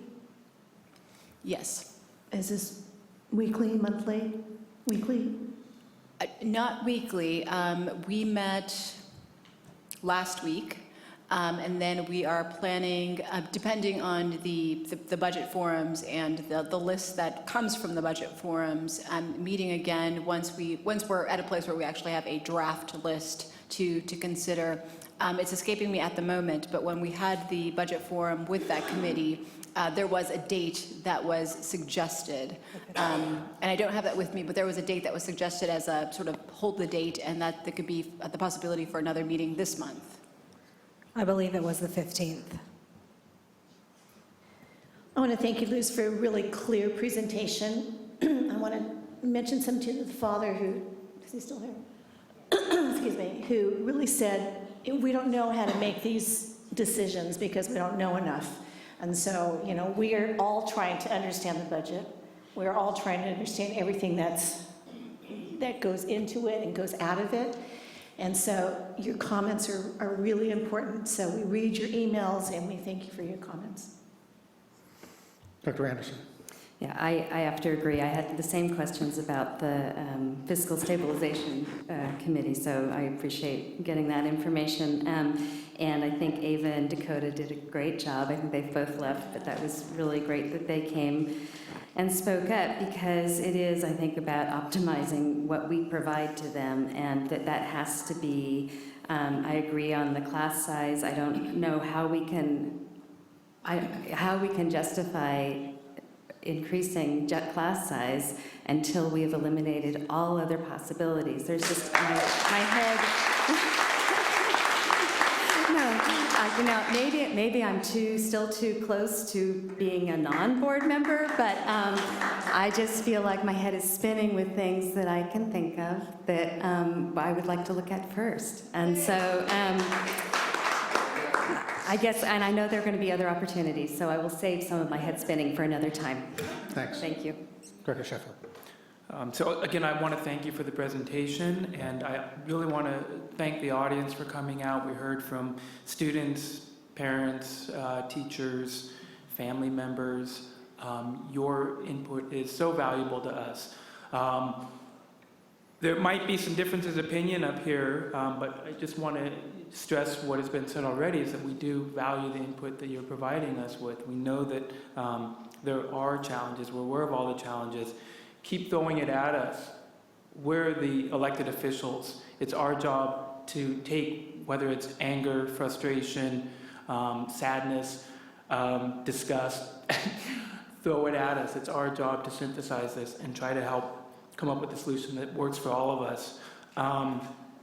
There were some solutions that we heard tonight, and I took a lot of notes, from teachers and parents who had some great ideas, and continue that, providing those to us when we go to the budget roundtable.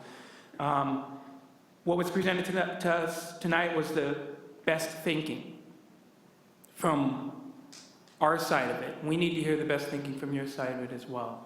So again, I just want to thank you all for coming out, and we do appreciate hearing what you have to say. Thank you. I have a couple of things. Number one, I'll just reiterate what everybody else has said. Liz, I really appreciate what you've done so far. It gives a high degree of confidence. You've specifically asked you a question that a couple of people asked of how did we get here, and I get that we don't point fingers and we don't look back, but when I asked you that question, your response was exactly what I want to hear, which is when you've gotten into this and figured it all out, the concept is figure out what happened so we don't do it again, and that is a critical element of it, and I much appreciate that. Second, I appreciate your comment about that we can't count on, as we're looking at potential increases in money, that we can't count on ADA, that we may be successful with increasing, because frankly that happens a year down the line. It's the ADA from last year that has the impact on the budget from this year. But there was a statement that you made in the presentation that I'm not sure I've ever gotten on the board, which was that we budget based on enrollment, not ADA. And I guess I'm having a hard time understanding that concept if what we do is we get ADA as money that is coming in, and that's what we can spend, and we can't count on increased ADA. How do we figure out that we're budgeting on enrollment knowing darn well that our ADA is 98, 97, 96 of that percentage? So help me with that concept. Sure. So to clarify, we budget expenditures based on enrollment. So we budget based on the 25 kids we expect to have in a classroom, but on the revenue side is where we can only count on ADA. Okay. All right. That's helpful. I thought I'd missed something for 18 years, and it was really concerning. Next thing, Director Fong indicated this, the Fiscal Recovery Plan Committee. We received a draft actually before, and it was again in our budget packet this time around, of a lot of potential items. And I see that there are a number of items that were on here, particularly in terms of revenue side, that hasn't made it to the best thinking. So I'm not going to ask you to figure those out and tell me what the reason is now. but it would be very helpful to understand, particularly in areas, revenue enhancement areas, dealing with special education, transportation, and other. Those 3 items, there seem to be a number of things in there that seem to have some level of promise. And so I'd like to understand your best thinking and the group's best thinking of either why that didn't work out, and it may be a feasibility issue, because you talked about that, or what else it might be. It would be helpful to understand that. Next, I did talk to Jen Close because she couldn't make it here tonight and didn't have a voice. And she said that a number of comments have been made on her Close to Home article. And one thing that she wanted me to make sure that people understood, and she can certainly speak for herself in 2 weeks, was that Close to Home article was her attempt to respond to a Press Democrat article that she believed, and based on what I've heard of discussions she's had with a reporter, didn't accurately reflect some comments that were made. And the comment that, or the sense from the PD article, was that the district was about ready to go belly up. And that crisis is what she was focusing on, that in fact to let the general public know this district is not going belly up. We have some talented people in to work through the issue. And I've heard from a number of speakers that, I don't think there is a concern that we're going to all of a sudden be taken over. This is a real problem. It's a problem that needs to be addressed. And it's clearly something that we're interested in as board members representing the community gets addressed properly. And to address one of the speaker's issues about don't ask me for budget suggestions. What we are interested in those community forums, and you in fact sort of addressed it, is what priorities are important to you and what priorities are important to your students. That's what I want to hear out of those things. I don't have a lot of expectation that there's a member of the community that's going to come forward with a silver bullet that will deal with that. But I do really want to hear priorities, and a lot of the speakers dealt with those priorities, and I think that's, as representatives of the community, terribly important for us to be able to deal with. I also, there was a comment that was made by Art Horner that I would like to understand. I don't want you to have to respond to it right now, but I would like the next time we meet to understand the issue that he raised relative to textbooks of 15 million in a report a few months ago and now 7 million. So if you could address that at some point, that would be helpful.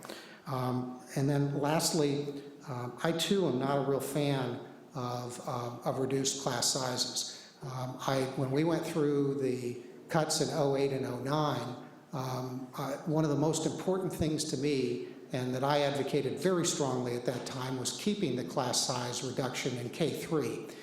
That was easy to do prior to 2008 because we had such an incredible savings associated with it.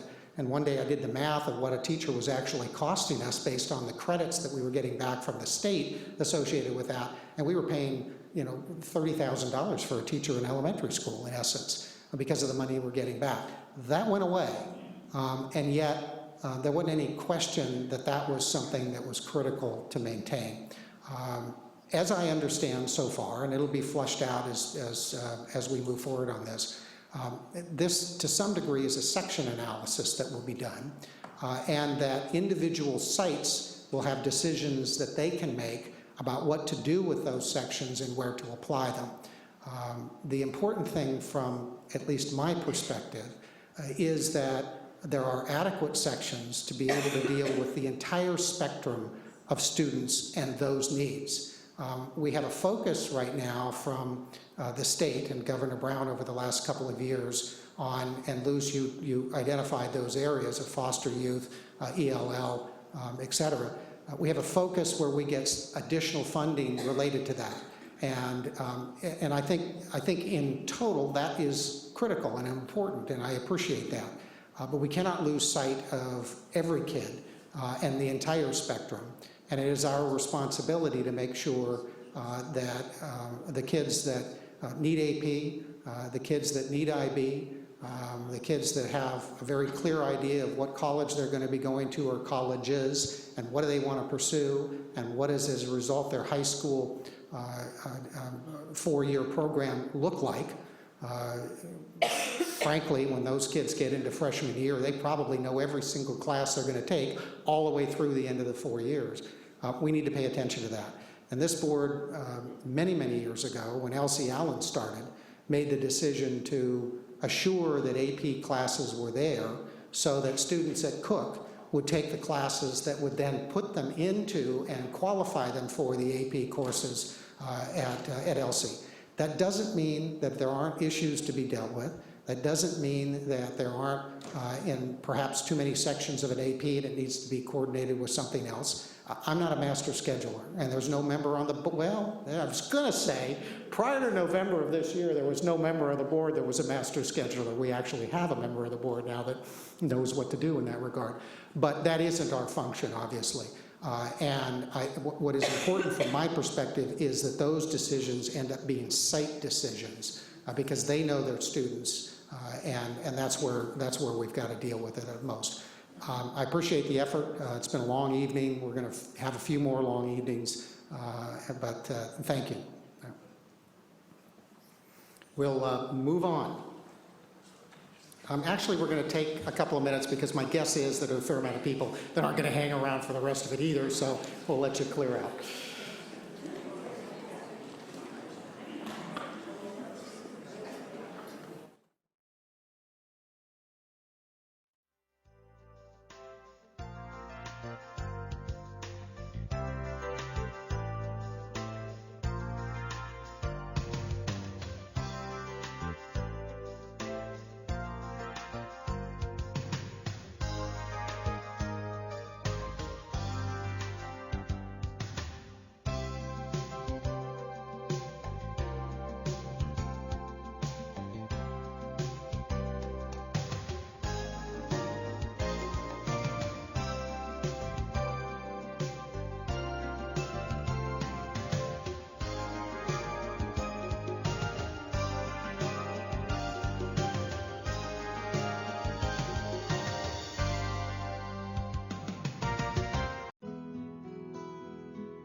members that are walking down.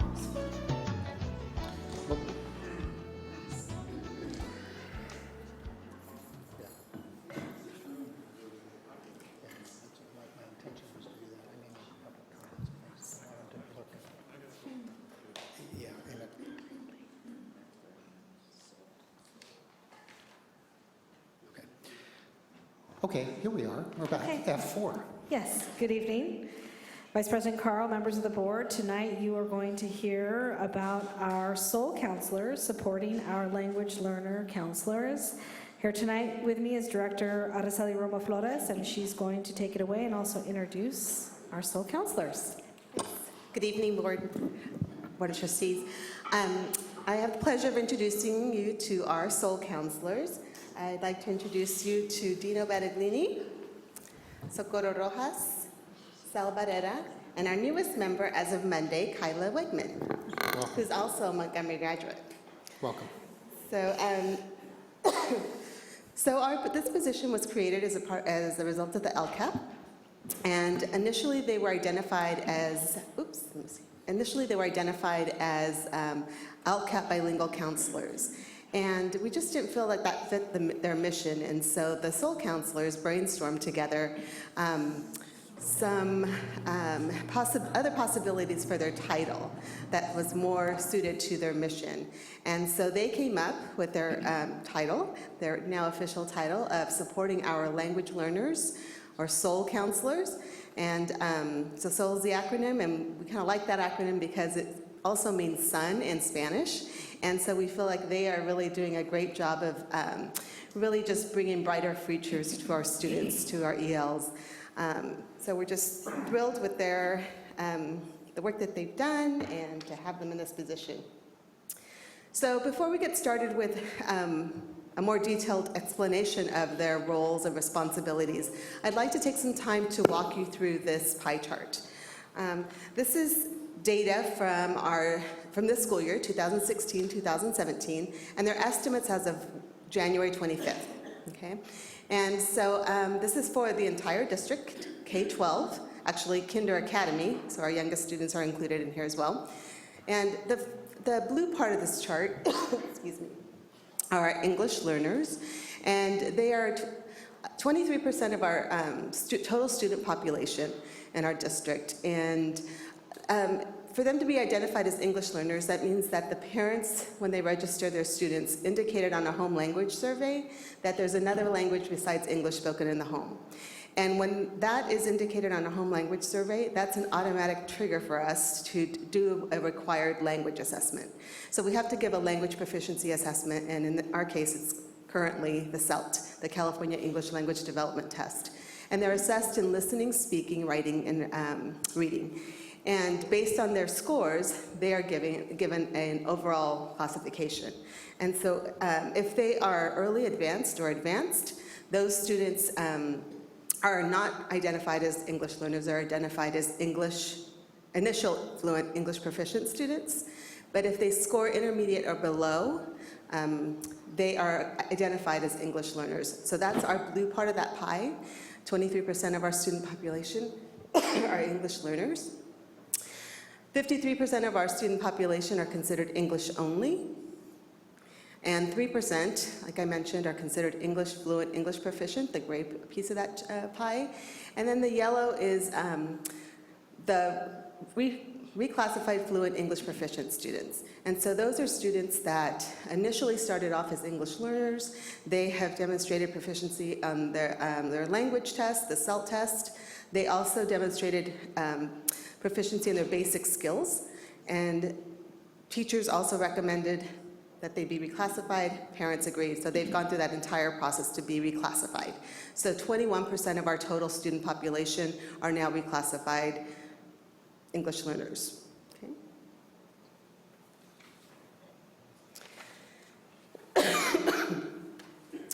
These next charts are basically the same information, but it's broken up by elementary and secondary. Excuse me. And thanks. I'm getting over a cold myself, so sorry. So at the elementary, we have 2,260 English learners, or 43% of our student population at the elementary level are all considered English learners. At the secondary level, 14% of our students are considered English language learners. Okay. I want to point out that within that blue part of this pie chart is another label. And some of those students are considered what the state defines as long-term ELs, long-term English learners. And those are students that have been with us that are enrolled in grades 6 through 12th, and they have been enrolled in schools in the United States for 6 or more years. They have not gone up a proficiency level on the CELT for 2 consecutive years or more, and they have not met the standard in the state tests, either the STAR in the past, or in this case now we are dealing with the CASP, the SBAC. Okay.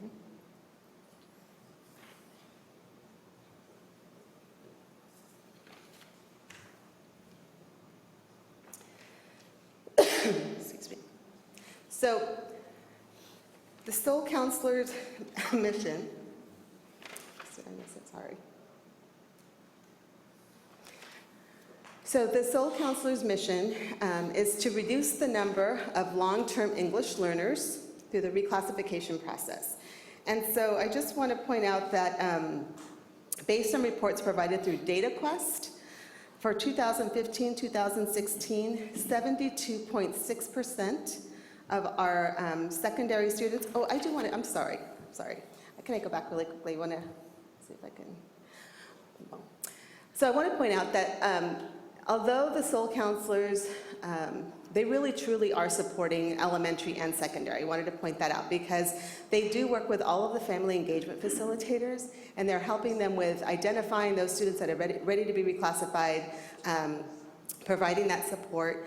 But more directly, they're really doing more direct hands-on support to the secondary students. So I just wanted to clarify that. They do support ELs district-wide in that they support the family engagement facilitators at all schools, but really they're more directly supporting the secondary sites.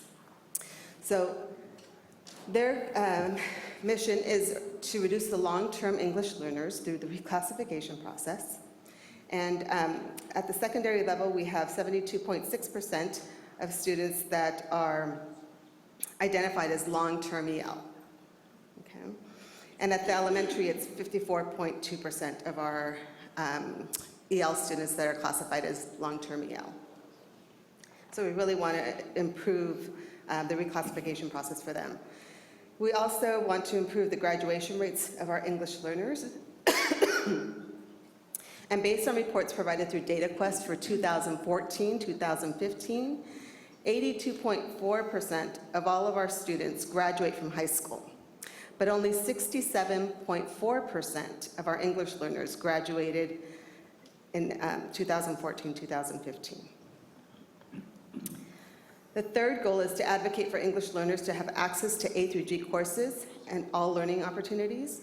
And based on reports provided through DataQuest, for 2014-2015, less than 1% of our English learners graduated with UC CSU required courses, less than 1%.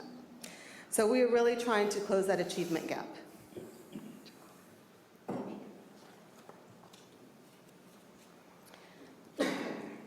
So the Soul Counselors currently, we have 4 now. Fortunately, we have Kyla that's joined our team. We were working with just 3 for some time, so we're thrilled to have her join us. And they, again, like I said, support the secondary sites, so they support English learners at 7th through 12th grade. Each counselor supports 2 to 3 sites, depending on how many ELs are at those designated sites. An average caseload for each of our Soul Counselors is 400 students. So on the next chart, although we support all Yale students, the main focus in supporting our mission is to reduce the number of long-term English learners, the LTELs, through the reclassification process. So that's why, as we look at our pyramid of the support, our main focus is on the early advanced and advanced students that have scored on the CELT. Again, those are students that have met the first criteria to be reclassified, and those consist of both students that have met the first criteria of receiving a 4 or 5 with no sub-scores less than intermediate on any of the other 4 areas of the CELT, and in addition have demonstrated basic skills either through the Let's Go Learn, SBAC, or for some of our seniors, the passage of the Casey, in addition to grades. So those students that fall in the top part of the pyramid are those students that have met all the criteria, and that we are working now through the reclassification paperwork to get them reclassified into as an RFEP, reclassified English language fluency. But there's an additional group of students, about 634, about 634, that have met the first criteria that's required to be reclassified, but have not met the additional criteria. So that is proficiency of basic skills through your Let's Go Learn, or your SBAC, or your Casey for the seniors. So we're working with those students throughout the year, talking with them, getting their parents involved, helping them strengthen the skills through giving the Let's Go Learn assessment on a regular basis, providing the EDGE software to target those areas of need that they need to improve on so that they can be more proficient and score better either on the Let's Go Learn or in the SBAC if it's grade qualified in which grade they take it. And then from there we drop down and focus on the long-term ELs, the 3s, the 4s that may have a sub-score less than intermediate on a CELT that do not qualify for reclassification, or an intermediate score, and prepare those for the upcoming CELT test next year so that they can reach to the next level of reclassification. And then on the final, when we finish with those, we focus just all EL students. And so as I mentioned that we're working with Let's Go Learn and addressing them as a district, we also are looking at working through the master plan, the EL Master Planning Committee to identify and establish district-wide supports that we could implement and recommend to the board to support our students, our EL students. And some of the challenges that we have with this position is that we're focusing on ELs and supporting them. This is a new, definitely a new position that requires constant communication of our purpose so that our role is really understood within the schools that we work for, and integrating along with the staff and the students to make sure that they know that we're there to supporting them. So that's been a challenge as well. And just being in the schools and having a designated space, sometimes there's very limited space within the school, and that sometimes becomes really complicated. So because this is a new non-traditional counseling position, it is supplemental, and we've been having great success already. We'll share some of that with you a little bit later. The Sonoma County Office of Education, the English Learner Collaborative, reached out to us and asked our SOL counselors to present at their meeting to the other districts. And their presentation was wonderful and very well received. And in fact, you know, they had lots of people coming up to them afterwards asking about their position. And so I think other districts are a little jealous of what we're offering. And following what Araceli said, we have seen great success following that scope presentation that we were part of. We had great feedback from teachers and administrators there asking, how did your district, support this position, and how can we get one in our own district, and just kind of getting feedback from us on how we're supporting our students. So some of the successes that we've seen in Santa Rosa City Schools so far is we've identified students, additional students for reclassification. And compared to last year, it's already at least 200 students, and we'll share more in detail on that. But we've identified at least 200 students more than last year already as of January. More English learners and reclassified English learners are in A through G classes.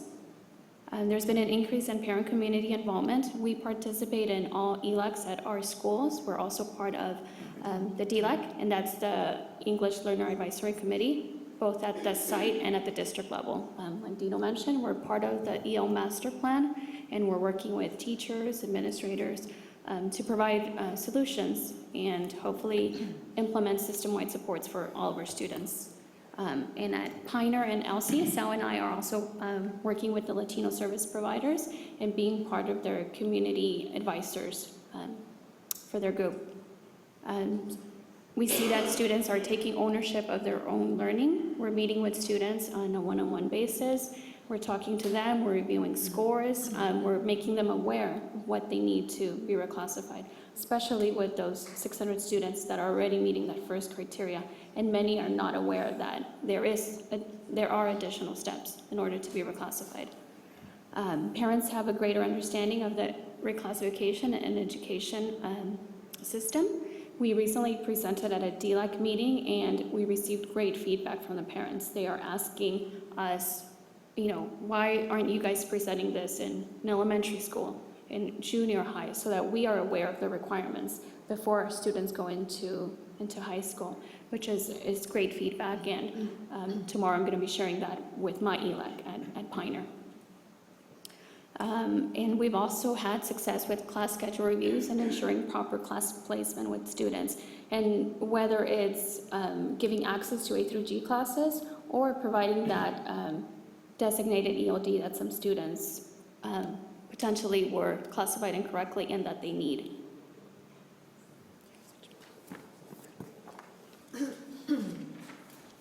And why is reclassifying students one of our top priorities? As Araceli mentioned earlier, research states that reclassified students graduate at better rates than non-EL students, 82% compared to 67% of EL students. Reclassified fluent English proficient students not only outperform English learners, but often do better than English only and initial fluent proficient students. And that's because we're already requiring them to be at least early advanced and advanced in the state test. Not only that, but they need to be recommended by their teachers and meet the basic skills requirements. So these students are being tested more than once to demonstrate their proficiency in English. Reclassified fluent English proficient students are able to participate in all grade level curriculum and as such be challenged and provided with more academic opportunities. With that, reclassified students, we are able to look at their schedules and potentially see if they were incorrectly placed in classes and now offer them more opportunities. And also students gain confidence and self-worth by not being labeled English learners. And I'll speak personally to this because at my middle school, I was running an after-school group for about 15 students on an after-school intervention on how to meet that second criteria. And I gave them a survey just to ask them, why do you think you take the CELTS, or what does it mean to be EL? And I was very heartbroken to hear the responses when they said, because I'm not average, because I'm stupid, or because, I don't know English, which is the opposite, because all of these students were selected for that group because they were at least early advanced already. But this is how they feel.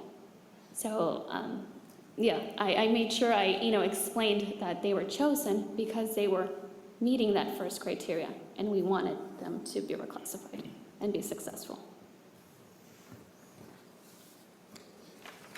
So this is just some of the difference that, this is just some of the differences that our SOL counselors have made in such a short period of time. I think this is really telling. We're going to explain this a little further. So this is historical data for the last 3 years. And I'm going to go over year by year. So as you can see, for the 2014-2015 school year, we had 43 students were classified in the first semester. In the second semester of the year, we had 365 students. Overall for the year, there were a total of 408 students. For the 2015-2016 school year, there were a total of 9 students in the first semester and 376 students in the second semester, for a total of 385 students. As you can see, for the current year, we've already, increased that number by at least 200 students. In the first semester alone, we were able to reclassify 259 students. And currently, we have 336 students that have been identified, and our family engagement facilitators are working with the principals, teachers, and parents to get that paperwork processed. But we've identified 595 students already, with still working with those 634 students that potentially could be reclassified this year if they meet that second criteria. So I just want to point out, however, this is wonderful news and we're super excited about it, but I do want to point out that it's very likely that next year this won't be replicated, and that's for a few reasons. We are transitioning from the CELT to the LPAC, and the LPAC is going to be given in the spring, but there won't be any scores tied to it. So we won't have scores for LPAC. So basically, for a whole year next year, we will be without CELT data for our current EL students. We will only have CELT data for newcomers and kindergartners. And so that's a concern statewide. And so unless the state comes up with a language assessment, we're going to have to look for something that we can use temporarily, because we need to make sure that we are meeting the needs of our students and properly placing them based on their English language proficiency levels. So I just want to point that out, that may be a little different next year, because the whole state will be kind of in limbo as we transition from the CELT to the LPAC. And I wanted to add, the big difference for that first semester and why it was so important for us to get these students reclassified right away rather than wait to reclassify 500 students in the second, everyone in the second semester, is because now these students who were reclassified in that first semester get that opportunity to potentially move up classes, and in the elementary level, they no longer have to be pulled out of their class to attend designated ELD time, which, is huge for them to be in their classroom and be learning what they should be for their grade level. As you saw on the previous slide, the LCAP goal was to increase the reclassification rate by 5% of the total amount of reclassified from the 15-16 school year. So that amounted to approximately 19 students. So far this year, we exceeded that by 50% by reclassifying an additional 210 students as of January 25th. Given that we have an additional 634 students that have met the first criteria on the CELT of passing with no subscores less than intermediate of early advanced and advanced on the CELT, we're anticipating that we'll have at least an additional 10%, which is about 40 to 45 students at the bare minimum that we will reclassify second semester to increase our numbers even more. And we'll be doing that by, again, just talking with the students, engaging them, making them involved in their learning, understanding, and providing information not only to the student, but as well to the families. Let's Go Learn and building skills through the EDGE curriculum, and really giving them the information to know what's going on within their learning and their educational process. So next steps, we will provide reclassification opportunities for students who have met the CELT criteria. As Dino mentioned, we're working with principals and the family engagement facilitators to really make sure that those students that have met the first criteria on the CELT, that they are given the Let's Go Learn assessment at the secondary level, and at the elementary level that they're given the developmental reading assessment to see if they qualify for a reclassification. So we're going to be just providing multiple opportunities for them to demonstrate those basic skills to see if they're ready for reclassification. We're trying to get every school to do it 3 times a year, and so that's the next step of having that in place. We will continue to monitor students eligible for reclassification. So although we have students that have met the criteria, we need to make sure that those reclassifications happen. That takes meeting time with, sometimes it's impossible to get a hold of the parents or to get, the parents and the principal and everybody in the room to sign the document. But, so we want to make sure that there's follow through to make sure that those students that have met their reclassification criteria, that they're actually reclassified. So like Socorro said, they can be taken out of ELD because all English learners are required by law to have designated ELD. So for secondary, that means that students miss out on an elective until they get reclassified because they have to have the core content, but they don't have to have an elective. The ELD sometimes takes the place of the elective. And at the elementary level, they are either taken out of the classroom for designated ELD, or the teacher has to work with them in the back of the room for designated ELD. So they don't get to do what the other students are doing during that period. So we really want to make sure that if they are ready to be reclassified, that we take away that language support and let them participate in all the core content without the needed language support. We will be meeting with the second and third tier students to develop goals for next year and create awareness. So like the counselors have mentioned, we will continue to do that with all of the students.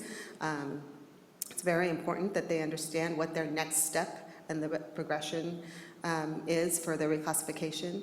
And we will be monitoring students for proper class placement. We want to make sure that students are appropriately placed.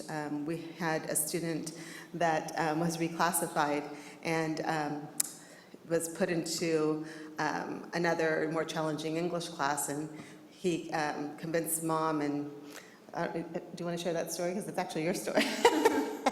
But anyway, so we're just making sure that, so the student wanted to be in the easier class and he doesn't qualify for that class anymore. And so he has to be in the general ed. So we had, meeting with the parent, the student said, no, you don't qualify for that class any longer. You need to be challenged. You're capable. You have to push yourself. And so really making sure that students are properly placed in the correct classes.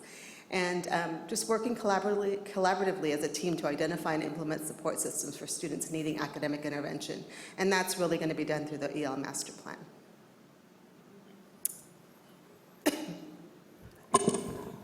And with that, we turn it back over to the board. Thank you. Board member questions or comments? Dr. Anderson. I just have a question. On the pyramid, what does the arrow indicate? That we work from the top to the bottom.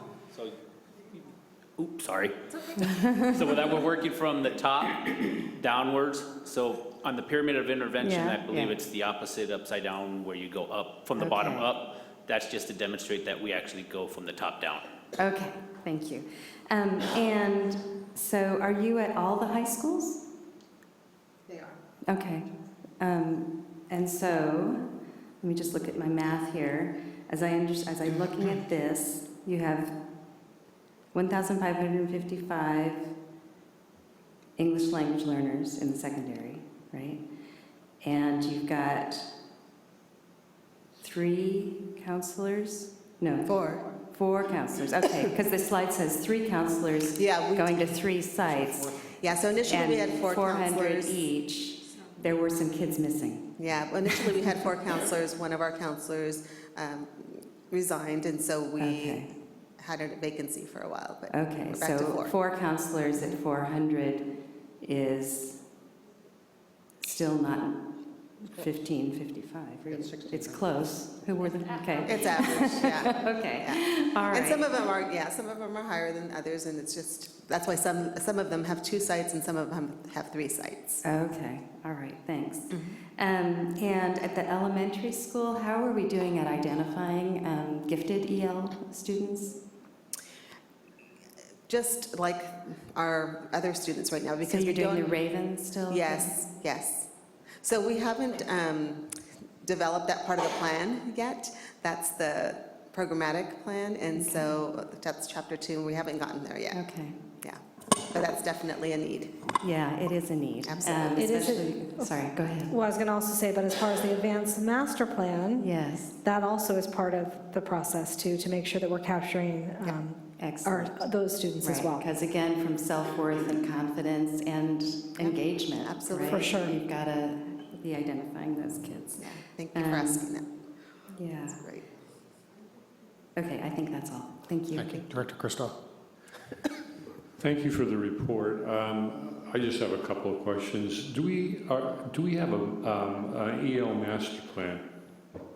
We have an outdated EL master plan. It was last revised in 2009. Okay, so are we working on an EL Yes. master plan? Yes.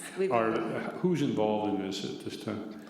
Oh my gosh, there's probably like close to 30 of us. So there's teachers, elementary, secondary, counselors, admin, community members. We have some representation from the JC, Sonoma State. Okay, do you have a timeline? We're hoping to get it, I would love to get it done this year, but I'm not sure if we're going to get there. Okay, so you don't have like specific dates lined up? Well, we do, yeah. You The do. whole year has been, there's dates for the remainder of this year. We're going to Okay. try to get as much of it done as possible. The goal is to get it done this year, but it's very slow moving. Yeah, we have a large population. And then my last question, thank you. My last question is, are we talking about a newcomer school at all? Not yet. Not yet. Is that something that might be in the offing? So what we're doing is, the program is the last chapter we're going to do. That's chapter 2, because we really want to make sure that we're providing the very best. And so we want to see what other districts are doing, and we want to try to replicate whatever's, some of the things that other districts are finding successful with their ELs. And so that's why that chapter, that includes all of the programs and is kind of going to be left to the very end, because we want to make sure it's done well. Okay, thank you very much. Director Fong. Might be a little disjointed here.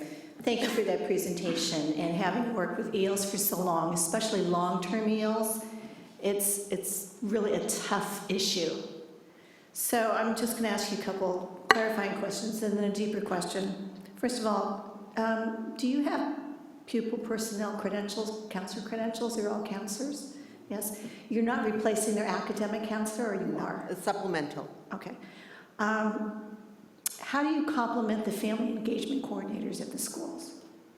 So they work really closely with the family engagement facilitators, because they're identifying them, they're meeting with the students and telling them, what's next. But the family engagement facilitators are the ones that actually do the documentation. So they're the ones that set up the meeting with the parent and the principal and the teachers, and in some cases the SOL counselors. They're the ones that expedite the paperwork. So we had Jose tonight. He was recognized. He's fluent English now, right? He got reclassified, I'm sure, already. So he's a success story. He's probably on the, I don't know, he's probably gifted too, working hard. The long-term ELs that I know really lack their academic persona. Could you just briefly, counselors, tell us what you do to help develop that academic persona in the kids? Just a couple examples. Well, I think it's important for each individual student in person, they're individuals. But I think the number one thing is created a relationship with that person. As was mentioned quite a few times earlier today in the blue card presentations and speaking, that creating relationships and a sense of belonging and value is huge. So conversing and getting to know our students and showing an interest and building upon that and including them in their daily activities and knowing about them has brought great success already. So every student varies from their skill levels of their academic persona, but first to identify and have that belief that they feel that they're part of the educational system is our number one first step before we start addressing the rest of it. Because if they don't believe in us to believe in themselves, it's not going to work if we're not working together. I also want to share that as I've been meeting with students and looking throughout their academic progress through the years, some of them, and it might have been lack of resources, shouldn't be long-term ELs. And that's not to say for all of them, but a lot of them have been meeting that criteria for 4 or 5 years. And why they haven't been reclassified, I don't know. And so some of the students who are excelling and continue to be EL, it doesn't make sense to them. And I've talked to parents who, have told me, I get the letter every year and they tell me that my student is advanced and early advanced, but they don't tell me that they need to be reclassified. So I get this letter and it's telling me my student is doing great. Nobody's telling me that there's something else that I need to do or that I should look into. So definitely, talking to the students and creating that awareness with parents as well and teachers.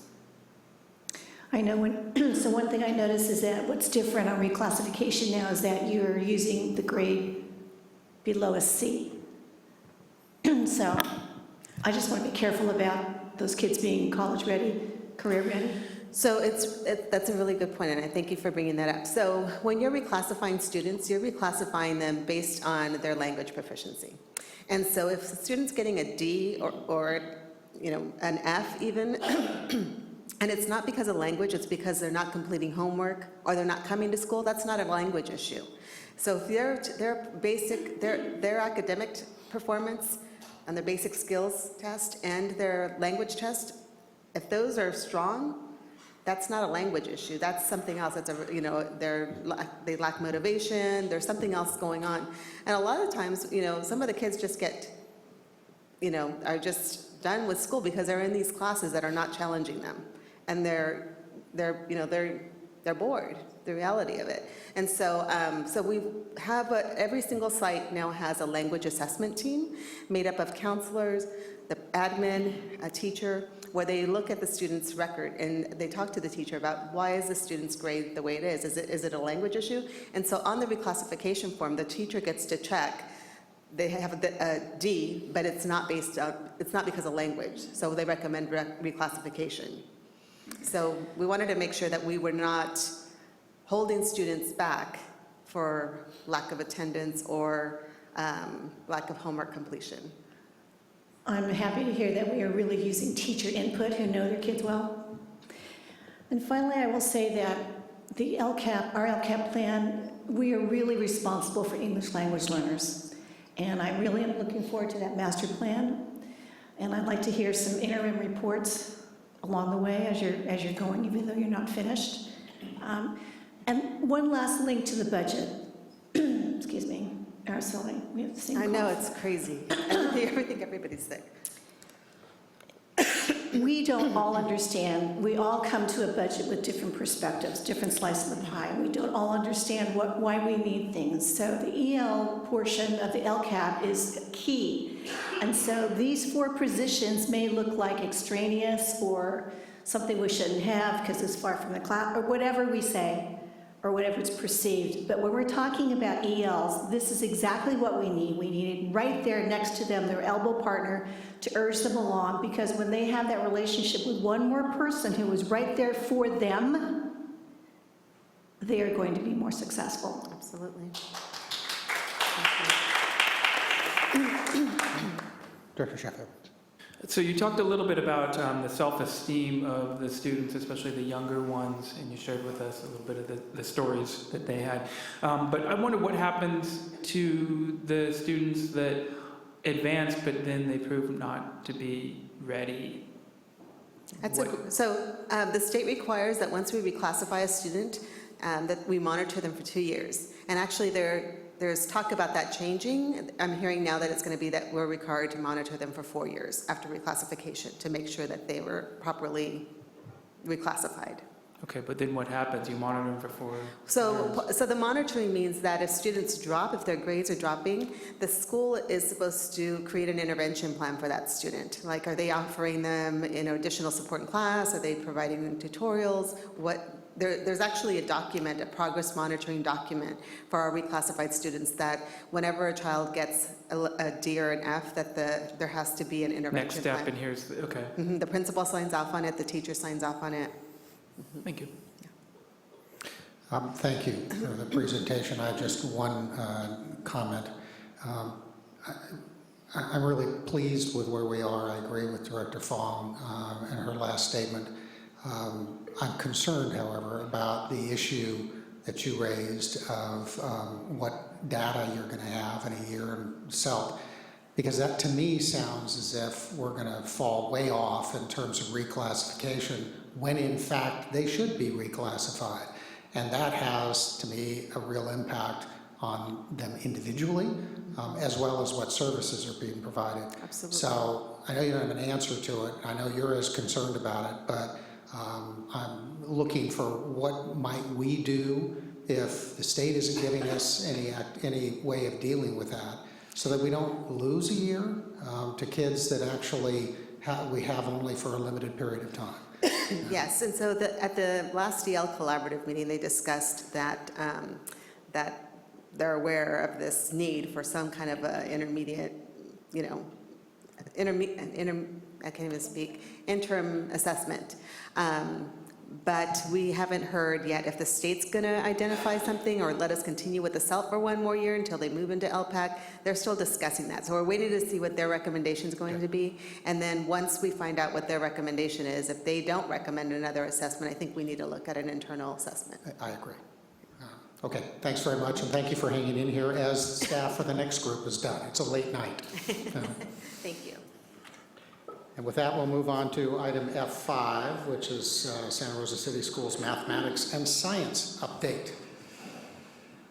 We have staff that needs to be in classrooms very early in the morning, So I'm just going to get it up here on the screen. And can I have a board member motion to extend it to perhaps 10:15? Yeah, so moved, 10:15. Second. Moved by Director Sheffield, seconded by Director Wong to allow us to move till 10:15. Can I have a voice vote? All those in favor say aye. Aye. Opposed? Abstentions? Passed unanimously. Off we go. Okay, good evening again. Tonight you're going to hear a discussion item on Santa Rosa City Schools Mathematics and Science Update, K-12. With me tonight, I have Director Turner from Curriculum and Instruction, Kelly Dillon from Curriculum and Instruction, and three of our TOSAs, Brett Jackson, Steve Williams, and Matthew Garris. And with that, I'll turn it over to them. Welcome. Well, good evening. We are excited to share an update on our K-12 math and science programs, including some of the professional development opportunities we've been able to offer this school year. For mathematics at the elementary level, we are really excited about the fact that we have been piloting some Common Core aligned math programs. With the adoption of the Common Core standards, there was definitely an identified need at the elementary level to seek out program or instructional materials that would support teachers with the new standards and especially the mathematical practices that were now embedded in these standards. Last year, we sought input from the teachers via survey and reaching out to them to see what their priorities were. Maybe it was the year before last. And they highlighted both writing and math as top priorities for programs that they felt that they needed additional Common Core aligned resources for. And so once we had that information, we gathered several programs last year, gave opportunity for them to be reviewed, and then the teachers made the recommendation that we pilot two programs, Everyday Mathematics 4 and Eureka Math, which some people know as Engage New York. The pilot team was formed from interested teachers. We had many teachers, as you could imagine, that were interested in looking at those materials. And we had a pilot team of 16 teachers, 2 per grade level, representing most of our sites. We had a couple sites without representation, but a great team of teachers, very enthusiastic, very excited about giving their feedback and testing out these programs. For each program, the teachers did have 1 day of training with a trainer, as well as a follow-up Q&A after they had put the program into play for a while. And we piloted each program for about a 7 to 9 week period, and met twice monthly, 2-hour meetings to talk, review how the program was going, ask questions, just really have some good kind of deep collaboration and conversation. What you will see is that additional program listed for 6th grade only. And so just to give you a little information on how that came about, when we were made aware at the elementary level about the decision 7th and 8th had made about CPM, College Preparatory Math, as the program of choice moving forward. It seemed important for us to take a look at that at 6th grade. We had a team discussion and decision with the pilot team about the fact that CPM began with course 1 at 6th grade, and would it be a good idea to take a look at that program in whether or not it would position our students well moving into 7th and 8th. So that being said, 6th grade was trained on Friday, the teachers on the MAP pilot team, and they're implementing that program. So we would not have a decision yet on what 6th grade is doing. The pilot, with the exception of 6th grade, will conclude this month, and with the hopes that we will implement a new math program next year. Good evening. Also in the elementary world, I want to talk to you a little bit about what's happened in our math science partnership project called Make the Way. As a reminder, this is a grant from the state of California through the STEM office, and it's a cohort of 58 teachers in grades teaching Kinder Academy through grades 8. And every year these teachers engage in 60 hours of intensive workshops, 1 week over the summer and then 5 Saturdays throughout the academic year, plus an additional 24 hours of lesson study. And what we're looking at doing in this project is how to use maker projects to activate students' knowledge in order to develop grade level mathematics.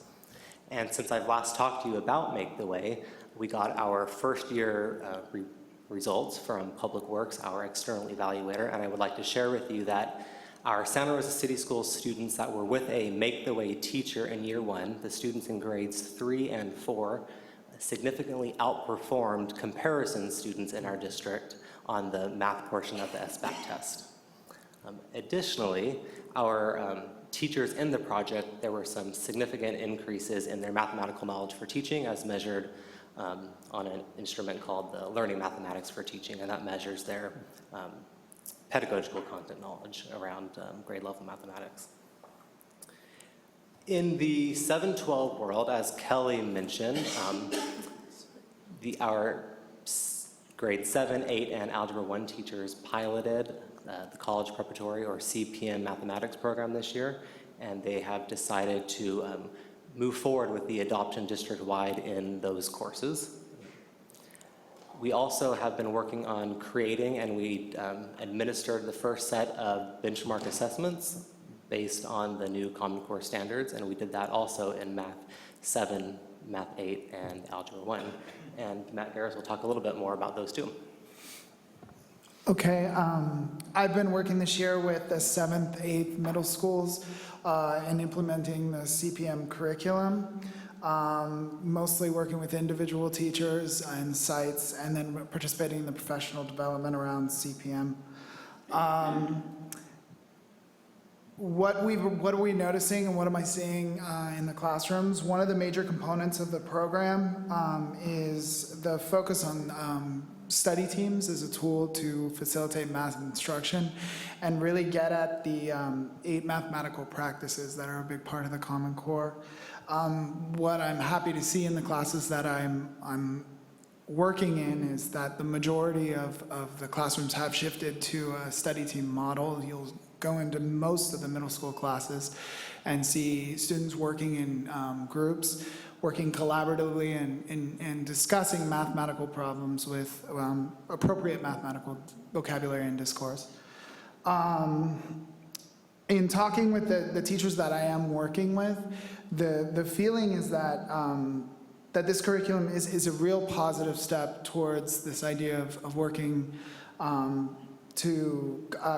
continuing our work with implementing the Common Core. Also, I participated in the benchmark process that we implemented this year. My work with that, I mostly spent time working with our SRCS teachers calibrating and scoring the assessment. And the sentiment of the group that I was working with, at least as we were working on this process of calibrating the assessment, that process in itself was very valuable.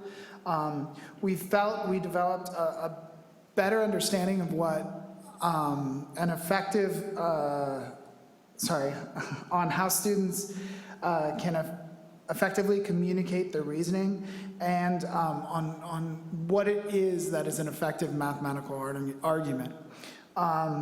Kind of our next steps in that process is to further that discussion that we were having out to a larger portion of the staff so that more teachers have that experience of kind of looking at that material and understanding that, because it's new to all of us, I think. And to use this information to develop some strategies to help our students do better in communicating their reasoning and using mathematics in this way. Thank you. I'm just going to make one comment. I know it's not my turn. I want to praise all of these teachers that they've unified, agreed to do this one curriculum, because to have every site do their own thing for many, many years and be consistent and agree that we're going to work together, wow, that's huge, working together. And we really are proud of our teachers for making that decision. I just needed to say that. I think it would be a bit remiss not to mention that this is the same curriculum that Rincon Valley and Murray Carrillo have been using for quite a while. So our work to continue forward is to look at how to continue to transition our courses beyond Algebra 1 to meet the new standards.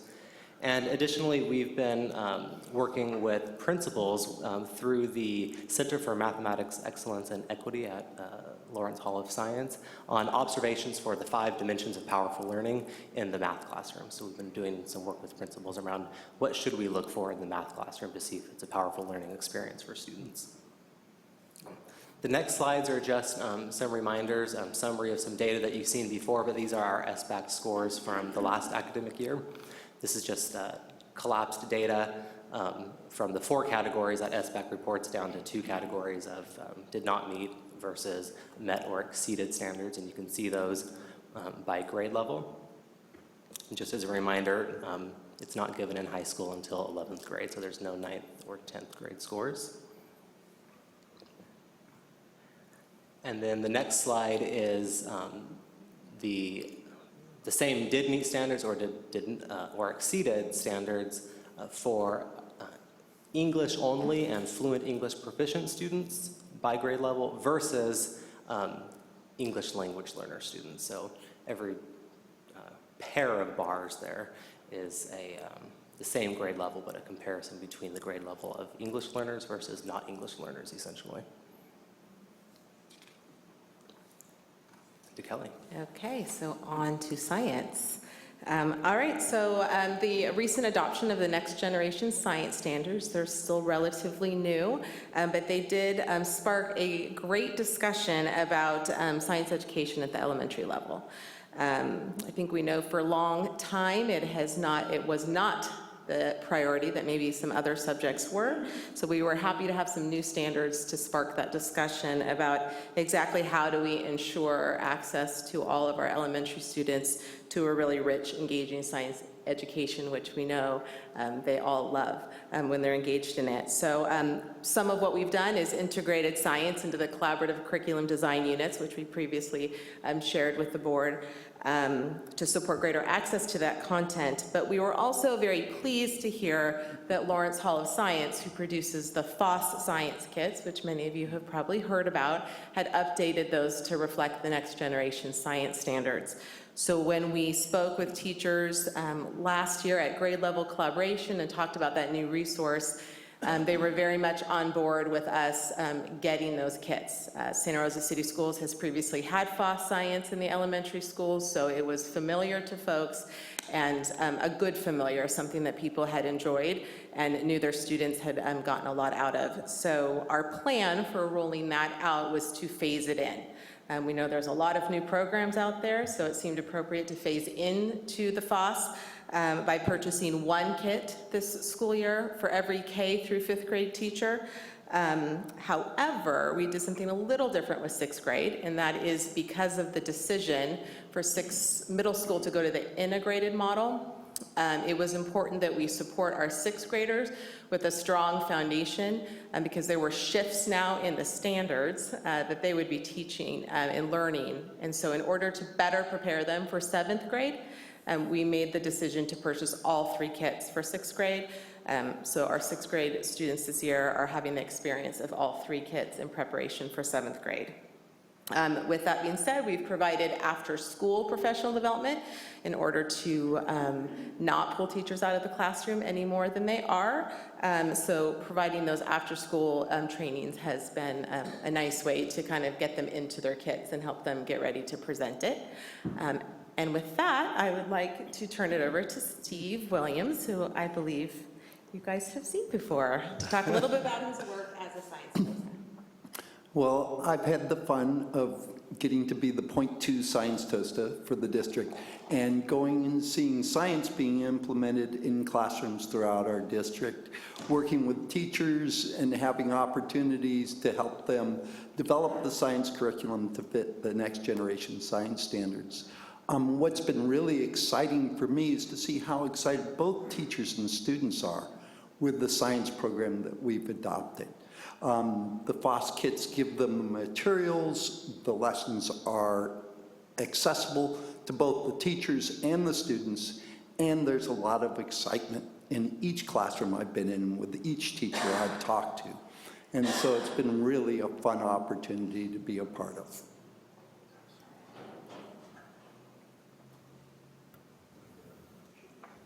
Now it's my turn. On our 712, this slide shows text boxes, and they each represent a semester, starting at to the very extreme to my left. We have the fall, what we've done this last semester, and we are embracing and getting prepared for the new cohort of the integrated science, coming in from 6th grade, receiving them in 7th for this next fall. The year after that, they will become 8th graders, and they will have those teachers prepared to give them the appropriate NGS standards. And then this spring, I want to mention that not only did we receive news of December that the California Science Framework was approved, but it'll allow us to plan better our curriculum, which is a wonderful tool for all of us. 7th and 8th will continue the PD for this next month. And we have also been working very hard with our committee, which is the high school NGSS pathway. They're a team of about 13 people in deciding whether our district will move into a 3-year courses for science or a 4-year pathway. And we will be coming back in May to present that decision.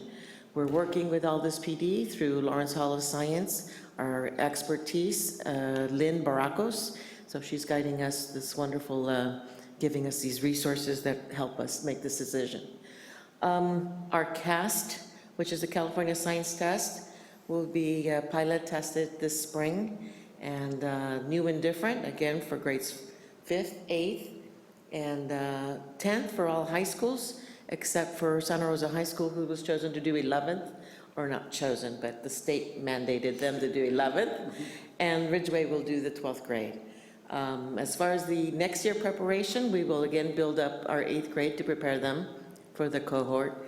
And we will prepare ourselves for that shift to high school model, and you'll hear more about that later. The test will be field tested next spring, and then 18-19, that's when it really counts for that operational test. And we are preparing wonderfully. Our 8th graders would have had 3 years of the integrated model, NGSS, for that first hit of that real CAST operational test. As far as our high school, they're going to need a couple years before they get, and we haven't decided yet whether the state's allowing us to choose a grade or they're going to assign us a grade, but we'll wait for those decisions when it comes. Otherwise, that is it. Yeah. We have a couple questions for you in moving forward in the direction for both science and math. And that is, what types of professional learning opportunities will allow us to teach high-quality mathematics and science to all of our students? Very important that we achieve the highest of quality in all that we do for our students. And then how do we ensure that middle school math placement does not create a barrier to high-level mathematics in our high schools? And then lastly, how can we create systems that will identify and help us respond to student learning so that we may support successful completion of current year courses? So there's going to be some changes, but we need to be very respectful as to how that's going to affect everyone. And with that, we turn it back over to the board. Thank you. More questions or comments? Dr. Anderson? Do we still have the algebra project in any of our schools?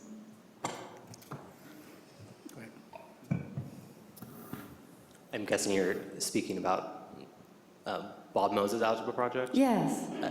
No, it's not currently happening in any of our schools. Okay, all right, because I had heard great things about that, and I was wondering how it might integrate with this, but that's cool. And on the graph that shows the mathematic SBAC scores, does that reflect the participating teachers' classes or all classes?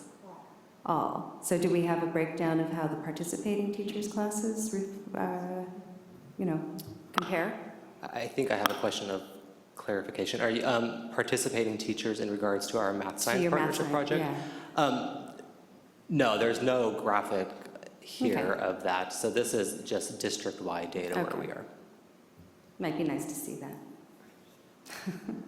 And so, on the English language learner chart, do we think that that's because it's a CPM environment? Is that why, maybe we're not doing so well with our EL students, that it requires group interaction and communication? Is that part of it, or what do we think? This was before CPM. No, this was pre-CPM, so this is from spring of 2016. Okay. And just in regards to English language development, I think CPM would be more beneficial because of the language and interaction required will benefit students in developing those skills. So we'll look forward to seeing We're that looking on another forward, yes. chart. Okay, that's all. Thanks. Dr. Fong? Am I going to be cut off because it's 10:15? Yeah, can I get a motion to move us to 10:30, and then I don't want any motions after that. So going back to slide number 6, number 5, slide number 5. Wait. I need a motion for 10:30. Move to extend the meeting 10:30. All right, second? Is there a second? Okay, I got a motion by Director Sheffield, seconded by Director Anderson, that we extend the meeting till 10:30. All those in favor say aye. Aye. Aye. Opposed? Abstentions? Yeah, no, it's really, really late, sorry. Do you really want to record a discussion? Or just, that was a voice abstention? I think the motion carried. All right, Director Fong. Okay, because we spent so much time on the budget tonight. Everything for me right now is the lens of the budget. When we're looking at our SBAC scores, and we're going to want comps, right? Similar schools, districts, that kind of stuff in the future. And if we're looking at 68% are not meeting the standards of the SBAC, which is new, so this is not surprising. And we're looking at the work that's being done right now by this team here. And then we're looking at, we have to make cuts, and we want to keep it away from the classroom. So this looks like this is away from the classroom, but it really isn't away from the classroom. Somebody made that point tonight. And so when we're looking at all the different cuts we have to make, it's really difficult to start to sort things out, and we're going to have to do that in terms of, this is hard stuff. Teachers alone cannot do it in their classroom. We need extra support. This is new science, this is new math. When we're talking about Common Core and math, I think it's the hardest. Common Core math is the hardest. The literacy piece and the ELA piece, English language arts, a little more familiar to us. But the difference in the math is a sea change. And so it's just something that I want to say out loud that we all need to be thinking about. The weights. I'm just going to mention that there's another huge sea change, which is the difference in science education. Science education is now becoming equal to language arts as far as the testing is concerned, and as far as what's supposed to be happening in the science classroom. So science teachers are being asked to teach something they've never been asked to teach before. They're being asked to teach ELA standards at a level that they've never been asked before. And that's going to be a huge change and what's being expected of those science teachers, and most of them aren't even aware of what the level of change is that the state is looking at and these new standards are proposing. And so we've got some big things, as you're pointing out, that we're going to have to fund at a time when we're also looking at a budget shortfall. Any other comments? Thank you very much. I very much appreciate that you guys hung in there as long as you did. I apologize if that means a very early morning for you. Our last item is item F6, which is first reading of Board Policies 9000 series. As we had indicated, or as our president indicated, we were only going to deal with 9000 through 9250 as a first reading. I'm actually going to amend that and say that this is really not going to be our first reading, that we're going to set it up at the next available spot for a first reading. But I do want to take advantage of any board members that have any specific direction that you might look at in the 9000 to 9250 range, so that we can have that taken care of in the meantime. Director Pugh. Is somebody taking notes? Somebody's taking, yep, I see Jason is ready to go.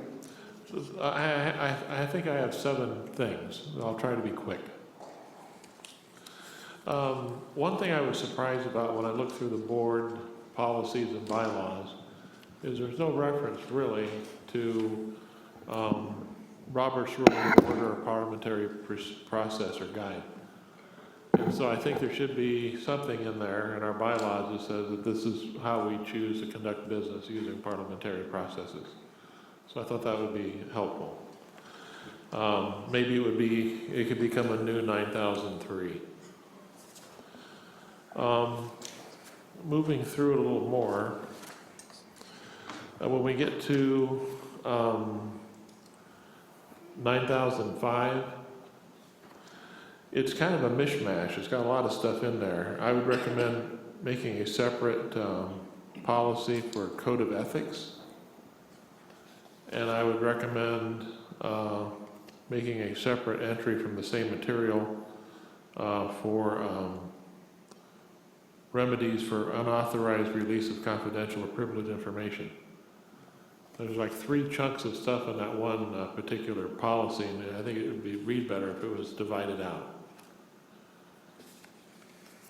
Moving along, there is a policy 9110, and it's a curious policy. It talks about bylaw. It talks about when board members actually take office and so forth. This one is so unique, I would like to have legal counsel review it. It may have changed since the time this was originally adopted. It's very curious policy. Also in our board policies or bylaws, we have a definition of what the president of the board does. We have a definition of what the clerk does, but there's no annotation as to really what the vice president does. Fill in when the president's sick. Indeed. But maybe, your point is well taken. But there should be something there. And maybe that would be a great place to have, maybe the vice president of the board is really the parliamentarian as well. They can speak to issues that come up from time to time. And other things as well as can be thought of.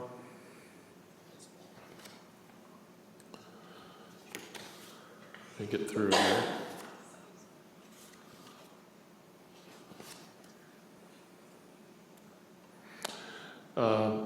Board Policy 9220 deals with governing board elections, and we had made some changes in our last election process, what we cover in costs and so forth. And I think it should be run parallel to what we have in our policy here as well.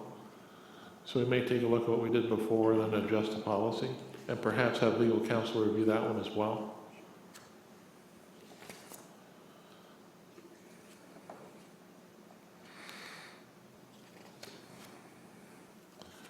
And I think I'm about there.